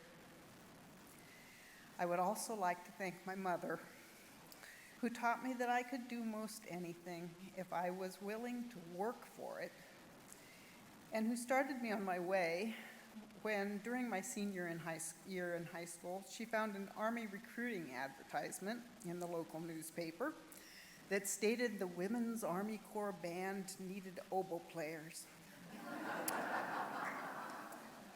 Opportunities for women musicians to play in a professional level organization were very few in 1967. Even in the military, only the Army would accept women into their musical career field. And the Army segregated us to the 14th Army Band, which was located at WAC Center at Fort McClellan, Alabama. Over these many years, the Army has made many changes, and there have been many changes in me. The Army learned that women could do more than type and cook, and I learned that the structure and the regulation and the attitude of service at all levels to our country and our units and our fellow soldiers meant more to me than the music. I enjoyed and learned from every job I did, in every unit I served, but most of all, I enjoyed and learned from my fellow soldiers. Coming from every part of the country, they had ideas and experiences to share that broadened my perspective. I learned that my way was never the only way, and that by working together, men and women, and trusting each other to get the mission accomplished, there was very little we couldn't do. The Army will continue to change and grow with ever-widening opportunities for its women soldiers. My wish for today, for myself and for all those who have served or are serving now, is to look for openings to reach out to young women in our communities, high schools and junior high schools, who don't understand the many careers and opportunities that the Army has to offer them. To share our experiences on how being of service to our country within the Army has been a worthwhile and fulfilling role. It's always very easy to find someone who will give you a negative view on military service. It's an important thing for us to give a more balanced voice, to share our experiences, good and bad, but also being truthful and confident in our expectation of the continued growth in the Army and its soldiers. Again, I want to say how grateful I am for this honor. Thank you. Thank you very much.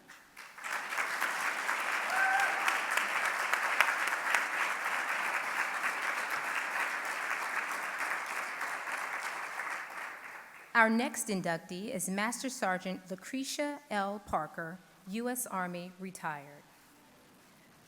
Lucretia Parker is a proud native of Fort Wayne, Indiana, and holds a bachelor's degree in liberal arts from Excelsior College.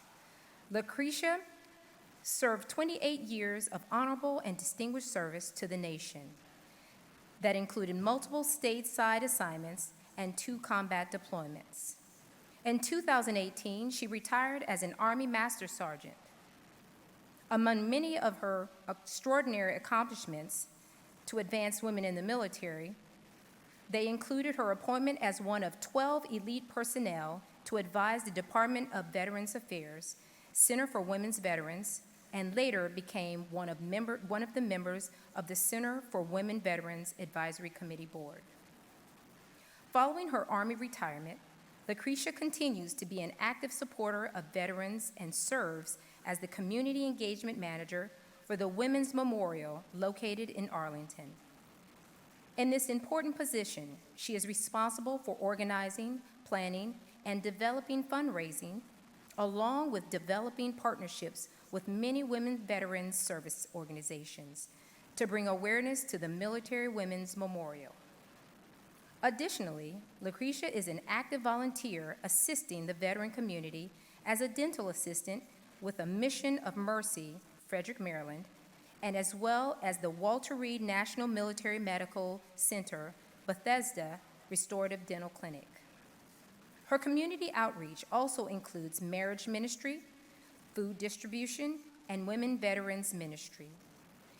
In 2021, she became the first female veteran to be recognized as the Veteran of the Game for the NFL Washington football team and Black Rifle Coffee Company.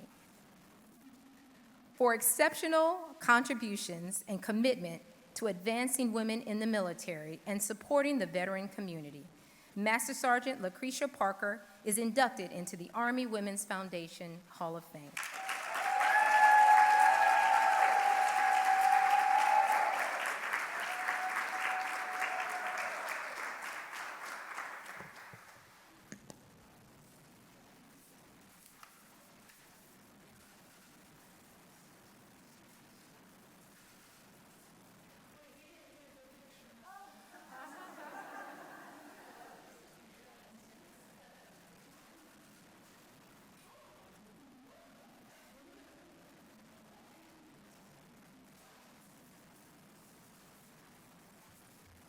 Wow, how did I get here? I don't even know, but thank you, Army Women's Foundation. I appreciate all that you do for women. Thank you for, I'm not gonna look at you, Chief. Thank you for all the women that served and donned the uniform. I thank my family that is here with me today. Of course, my mother came from Indiana, and my siblings, and also my twin sisters that's here, that she paved the way for me. Actually, it was a mistake that she joined the Army before I did, and several other of our classmates in high school. And I was going off to college, and of course, I didn't know that academic probation, you can still stay in school. And so I said, well, I heard the commercial, like many others, of Be All You Can Be. And so I did, and I joined the Army. And who knew that I was going to be staying 28 years? I thank God for that, in the doors that have closed, but many have opened. And trailblazed with so many wonderful women. I just want to thank also my grandfather, who was a Navy veteran and served, and so he had 9 children. And just imagine living in a house with a grandparent with 9 children. You have lots of cousins and relatives. And we learn at an early age to do KP duties when you're the only one in the house. And so I thank him. He is long gone and passed away. But on my journey through the Army, I have met some extraordinary women and have been blessed so many times over and over again. I had to ask God, is this right? And so I am going to thank them. And one, not as a female, but as Command Sergeant Major Streeter, he has come a long way. And he kind of pushed me in so many different ways. I don't know if he's here in the room. Sergeant Major Streeter, thank you for all that you do, and also allowing me to dig deep into myself and bring out the best in me. General Bingham, thank you. General West, thank you. Thank you also to General Tammy Smith. I'll get to you later, ma'am. But I just want to thank you in that order. Chief Warrant Officer 5, Phyllis Wilson, thank you. If there was ever a magic board of mentors, these women, and also Sergeant Major you can't win, you can't lose. These were the dynamic role models that I saw each and every time as a young private and sergeant, as I rose to the ranks, as I thought that I was going to get out of the military. And each time, God opened another door and provided this special privilege in opening a door and seeing mentors. Thank you, General Adam Ender. I appreciate you, ma'am. When I retired, you said that you were going to be there, and you did. I am so truly honored and blessed. Not just being here today, but this is March, Women's History Month. I am so greatly proud to stand amongst women that have come before me, women that are continuing to soar and open doors, women that could have and would have and should have, and they couldn't. I am with you, and I am carrying you with me today. General Tammy Smith, oh my God, thank you, who have opened so many doors for so many people. She has taught me great things: to stand, to be very elegant in time that was not nice to people, and say it so eloquently. In serving with her, ma'am, you have taught me so many things, and I appreciate you and Ms. Tracy. Thank you. You have helped me in so many different ways that people really don't have a chance to understand because they don't open their minds to see who we really are. As women, we carry so many things. As women and wives and mothers and friends, thank you for all that you do. Last but not least, I just want to thank, and I see her here, thank you. Thank you, Miss Jackie Haysberg, for all that you do and the role models that you have given me. But I want to say this. Earlier this month, the 6888 Central Postal Battalion got their recognition for all the hard work that they have done. Without them, I would not be standing here today. They got the Medal of Honor, the Congressional Medal of Honor, because they said that they will not quit. I thank you, 6888 Postal Battalion, all the women that look like me, that could not say too much but do the work. I thank you for allowing me to stand tall. I thank you, the NCO Corps of the United States Army, since we are the backbones of the Army. Thank you so very much.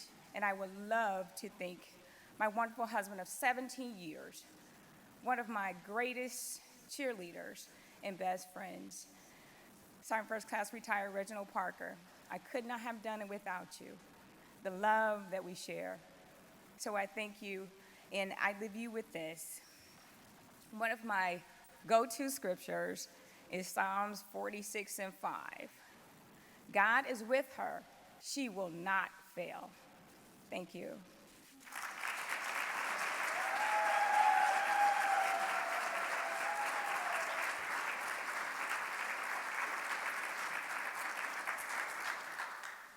Our last inductee is Staff Sergeant Stephanie L. Mitchell, U.S. Army, retired. Staff Sergeant Mitchell served 24 years in the U.S. Army, most notably as an Army career counselor, coupling a commitment to improving both Army readiness through retaining quality soldiers and engaging her community through advocacy for veterans, even after taking off the uniform. Stephanie has been a voice for military women of all components and eras through various social media platforms, as well as being instrumental in efforts to raise awareness of the past accomplishments of women and transitioning veterans as a whole. She works to encourage scholarship endowments and campus assistance. She advocates for women veterans through the broadcast program, A Seat at the Table by Carl Singleton, and brings together military women serving on active duty, the reserves, National Guard, retirees, and veterans to talk about the careers of women veterans and their concerns on air. The Harrisburg, Pennsylvania native has been an avid supporter of the 6888 Central Postal Directory Battalion, using her platform to push for the unit to receive the Congressional Gold Medal by engaging elected officials, encouraging them to pass this long overdue acknowledgement of this truly selfless service by an unsung group of women from World War II. Just 8 days ago, 14 March, she saw this become a reality when the President signed legislation to award the members of the 6888 Congressional Gold Medal Award for her outstanding contributions and inspirational service to women veterans. Staff Sergeant Stephanie Mitchell is inducted into the Army Women's Foundation Hall of Fame.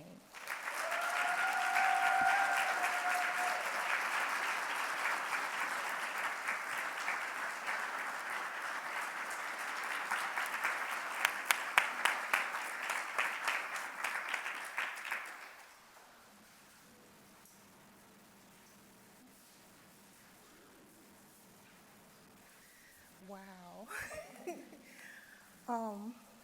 Thank you.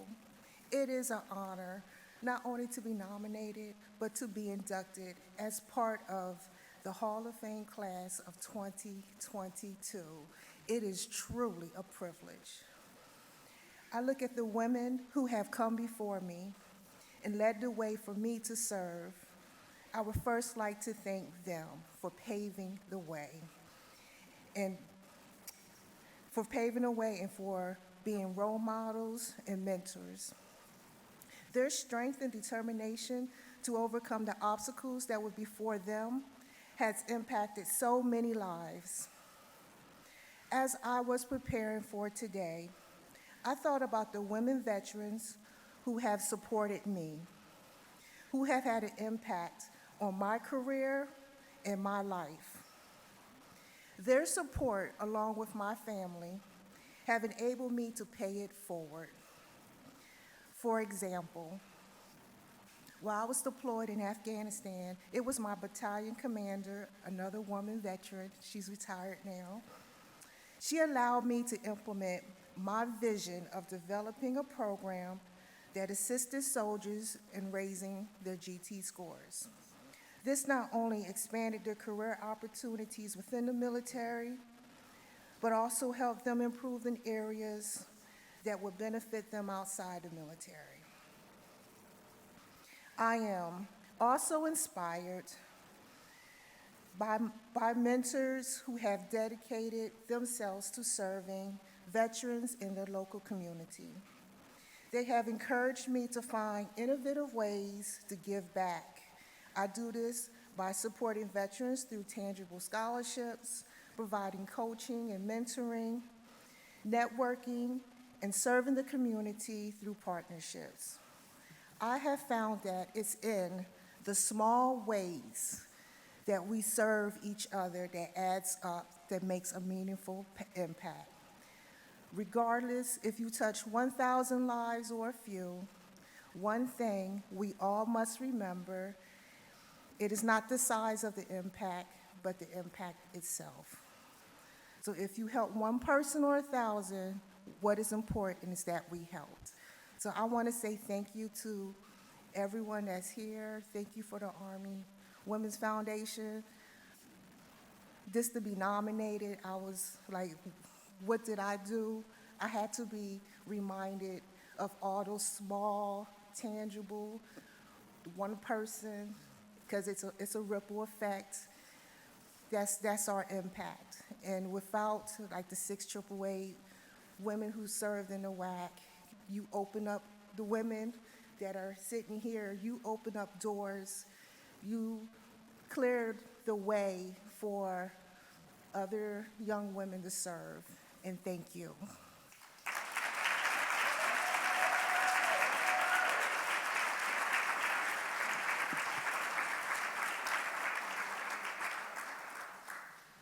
Our Our last honorees this afternoon are the Special Recognition of Champion Awards. The Special Recognition of Champions Award is presented to any individual or group of individuals who has made exceptional contributions to the women in the Army or armed forces. Service in the Army is not required for such recognition. Our first induction goes to the ROCKS Incorporated. The ROCKS is a nonprofit organization that has had long been providing invaluable mentorship, professional development, and social interaction to the Officers Corps. ROCKS chapters exist worldwide and provide an opportunity for networking, mentorship, and career advice. Their scholarship fund and the leadership outreach programs give an opportunity for volunteer teams consisting of ROCKS members to visit historically Black colleges and universities to provide professional career development guidance to ROTC cadets. In recognition for their incredible ongoing commitment to the professional development, mentorship, and guidance to America's Officer Corps, the ROCKS Incorporated is receiving the Army Women's Foundation Hall of Fame Special Recognition of Champions Award. Please welcome General Gillespie to accept this award on behalf of the ROCKS Incorporated, all ROCKS chapters worldwide.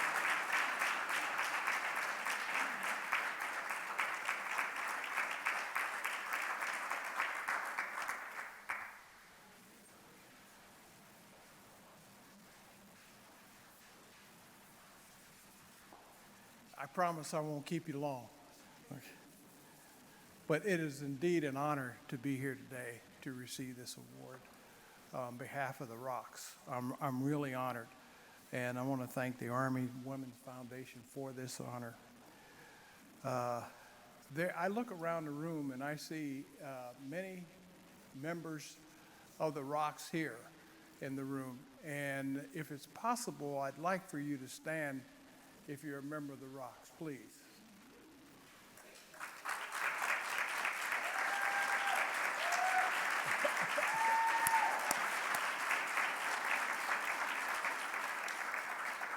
Thank you. That made my day, really did. But we're an organization that, there's General Claire. She didn't stand up. Hi, General Claire. General Claire is a rock. Yes. Yes. And I just want to say we're 1,200 strong. And, you know, I was listening to all the presentations today about the women and how they serve. And I can tell you, my experience back in 1965 in Vietnam, and after I saw what the nurses were doing in that environment, you didn't have to tell me anything about their capabilities. You didn't, because I saw them under strenuous, hard conditions. I saw how they performed. And that has never been part of my speech, my thought, or anything. They're just as capable as anybody to do anything that they want to do.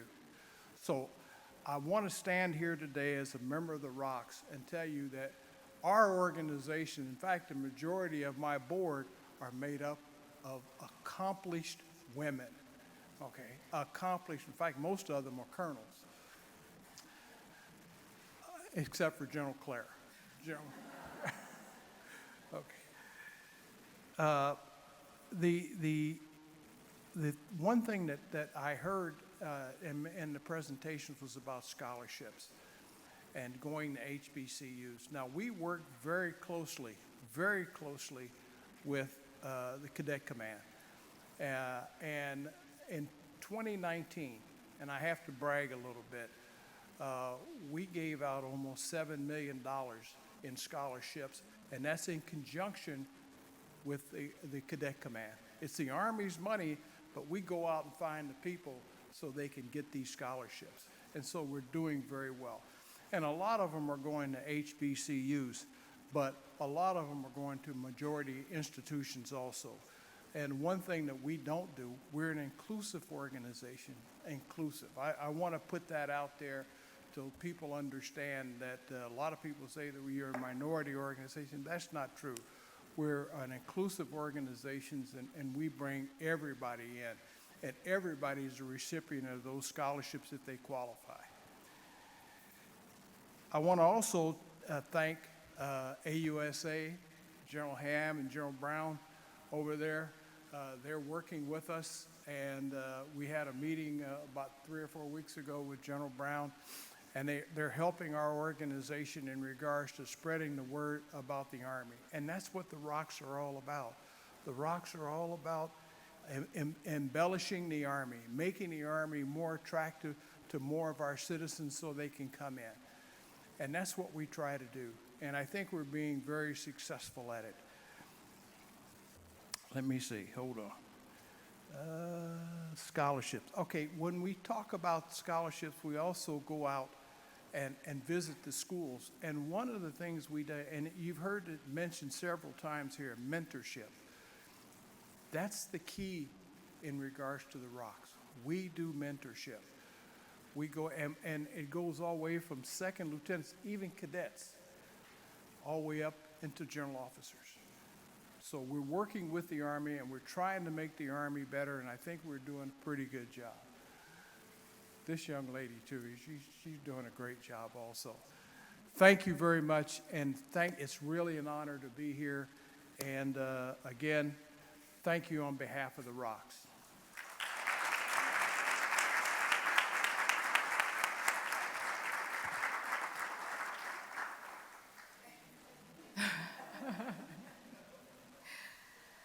Our next inductee is Major Megan Tucker. Now, she's not here with us today, but we'd still like to recognize all of her accomplishments. Oh, well, she came. There she is.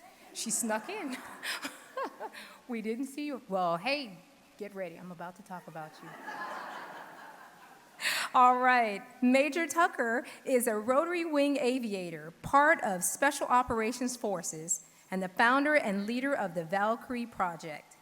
The Valkyrie Project supports U.S. military female warrior athletes by providing an unprecedented network of community, tactical physical training, and educational forums. Megan saw the need for more community support and precision athletic training for women warriors after the U.S. Armed Forces announced all jobs in schools would become available to women in 2016. With her passion to support military women seeking to grow professionally through training and job specialties that were unavailable to them until recent years, Megan founded the Valkyrie Project.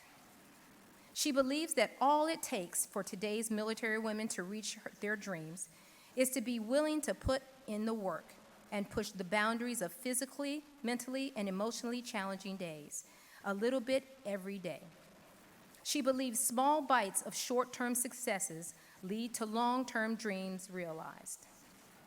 For her exceptional contributions and passion to promote women's fitness and safety, Megan Tucker is receiving the Army Women's Foundation Hall of Fame Special Recognition Champions Award. Please welcome Major Megan Tucker.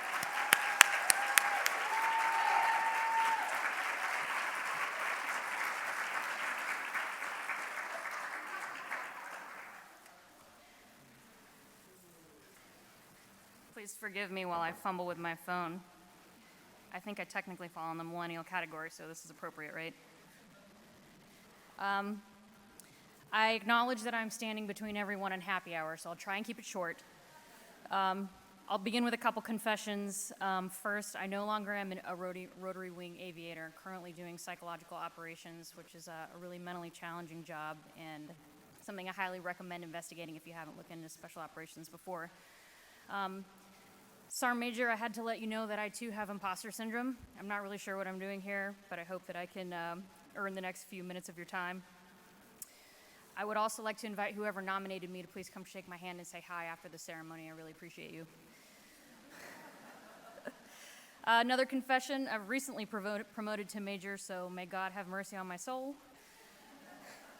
And I'd like to thank the Army Women's Foundation for the privilege of being here. My dad told me once, and I think it might be urban legend, that my grandmother was among the eldest women to graduate Air Force boot camp when she went through. I haven't been able to confirm on paper that it was true or not, but apparently she was 30 at the time, and so I honor her and channel her today. I'd like to thank the Trailblazers. I'm here because of you. Thank you for being intimidating. Thank you for those that were the firsts. Thank you for being professionals always. Thank you for refusing to quit. Thank you for enduring when the weight of the world was on your shoulders. I started VP in 2017 to give women opportunities for training and jobs in schools that previously weren't available to them. I essentially found myself looking around and saying, where's the fitness training for the women? Where is it? Who's going to do it? Who's going to do it? I guess I have to do it. And we're still doing it today. It's always been about making opportunities for women warriors. And we've come a very long way, but we still have a lot of work to do. It's my honor and privilege to serve the finest women warriors the world has ever seen, both in the uniform and without. Go Army, beat Navy.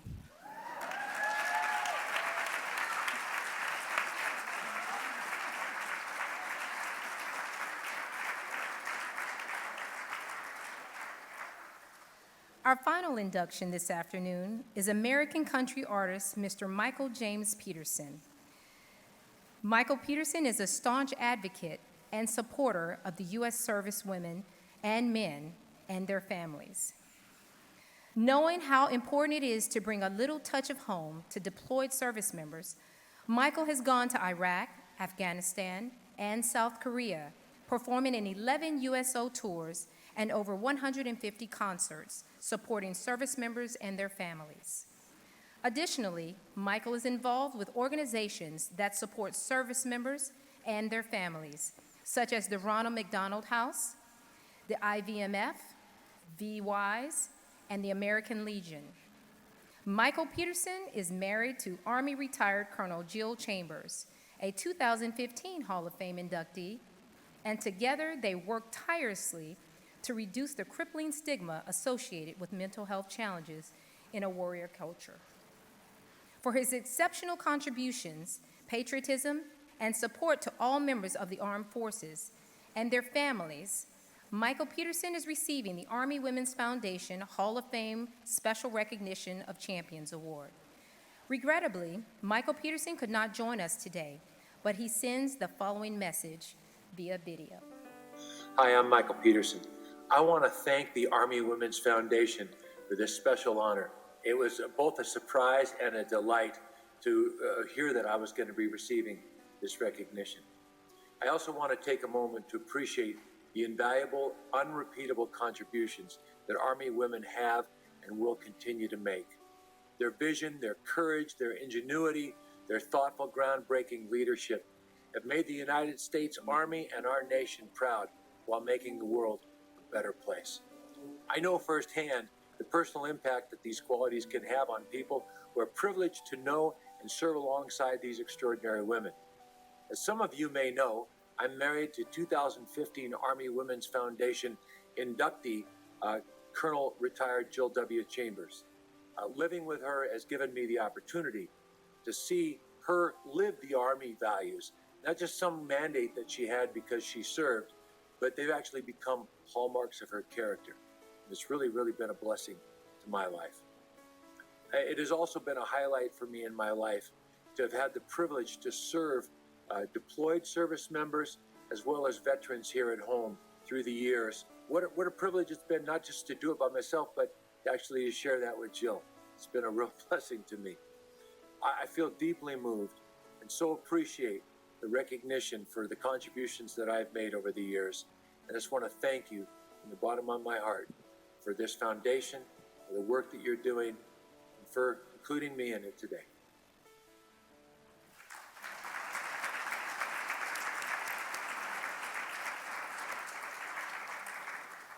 Ladies and gentlemen, please let's give another round of applause for all of our this year's Hall of Fame and Special Recognition inductees.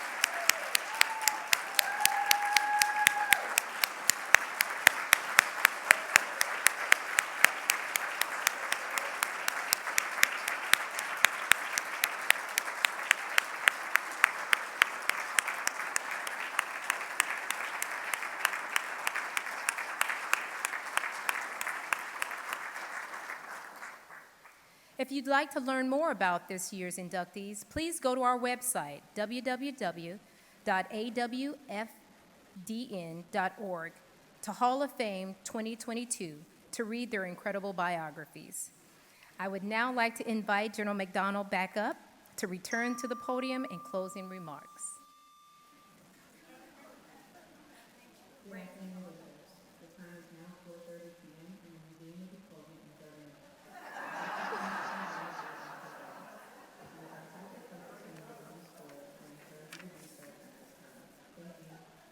All right, how about that? Oh, I just got to say, amazing, fabulous. It is Women's History Month, but this was better than any Women's History Month presentation I've ever been to. I'm changed, and I appreciate everything you said. I appreciate the challenges that you laid out. The words that you said are so inspiring, and I know I speak for everyone in this room. So congratulations again to the class of 2022.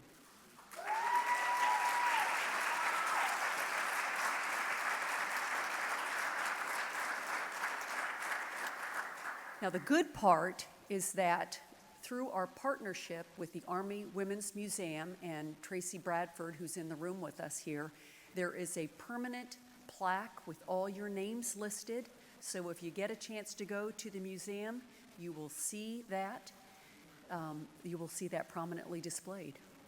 So your efforts, your names, your achievements, your contributions will be known for eternity. So on behalf of the Board of Directors, I again would like to thank all our corporate sponsors, along with the individual donors. Thank you for your generosity to sustain our work, and equally as important, thank you for your gift of time and celebrating with us today. Thank you to all our volunteers. I gotta look around because there are a lot of volunteers who make this happen. And thank you to Fisher Events for everything you've done. This is the 4th year that we've partnered with you, and you are amazing. Thank you very much. And thank you for those of you who are here in person, but thank you for those who are watching virtually. We appreciate that. And now I would like to invite the class of 2022 to come forward to that large, delicious cake that's here forward so that we can have a cake cutting ceremony with board member, Colonel Retired Walt Gunning.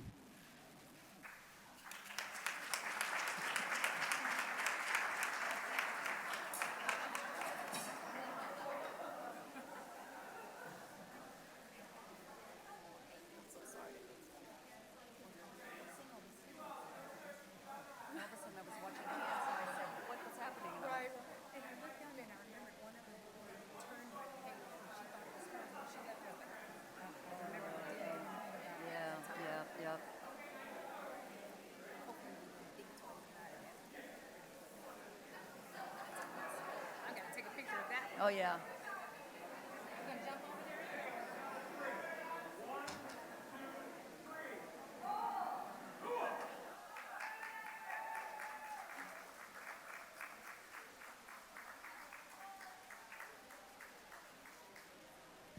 All right, ladies and gentlemen, this completes the formal portion of our program. Please enjoy it at the reception.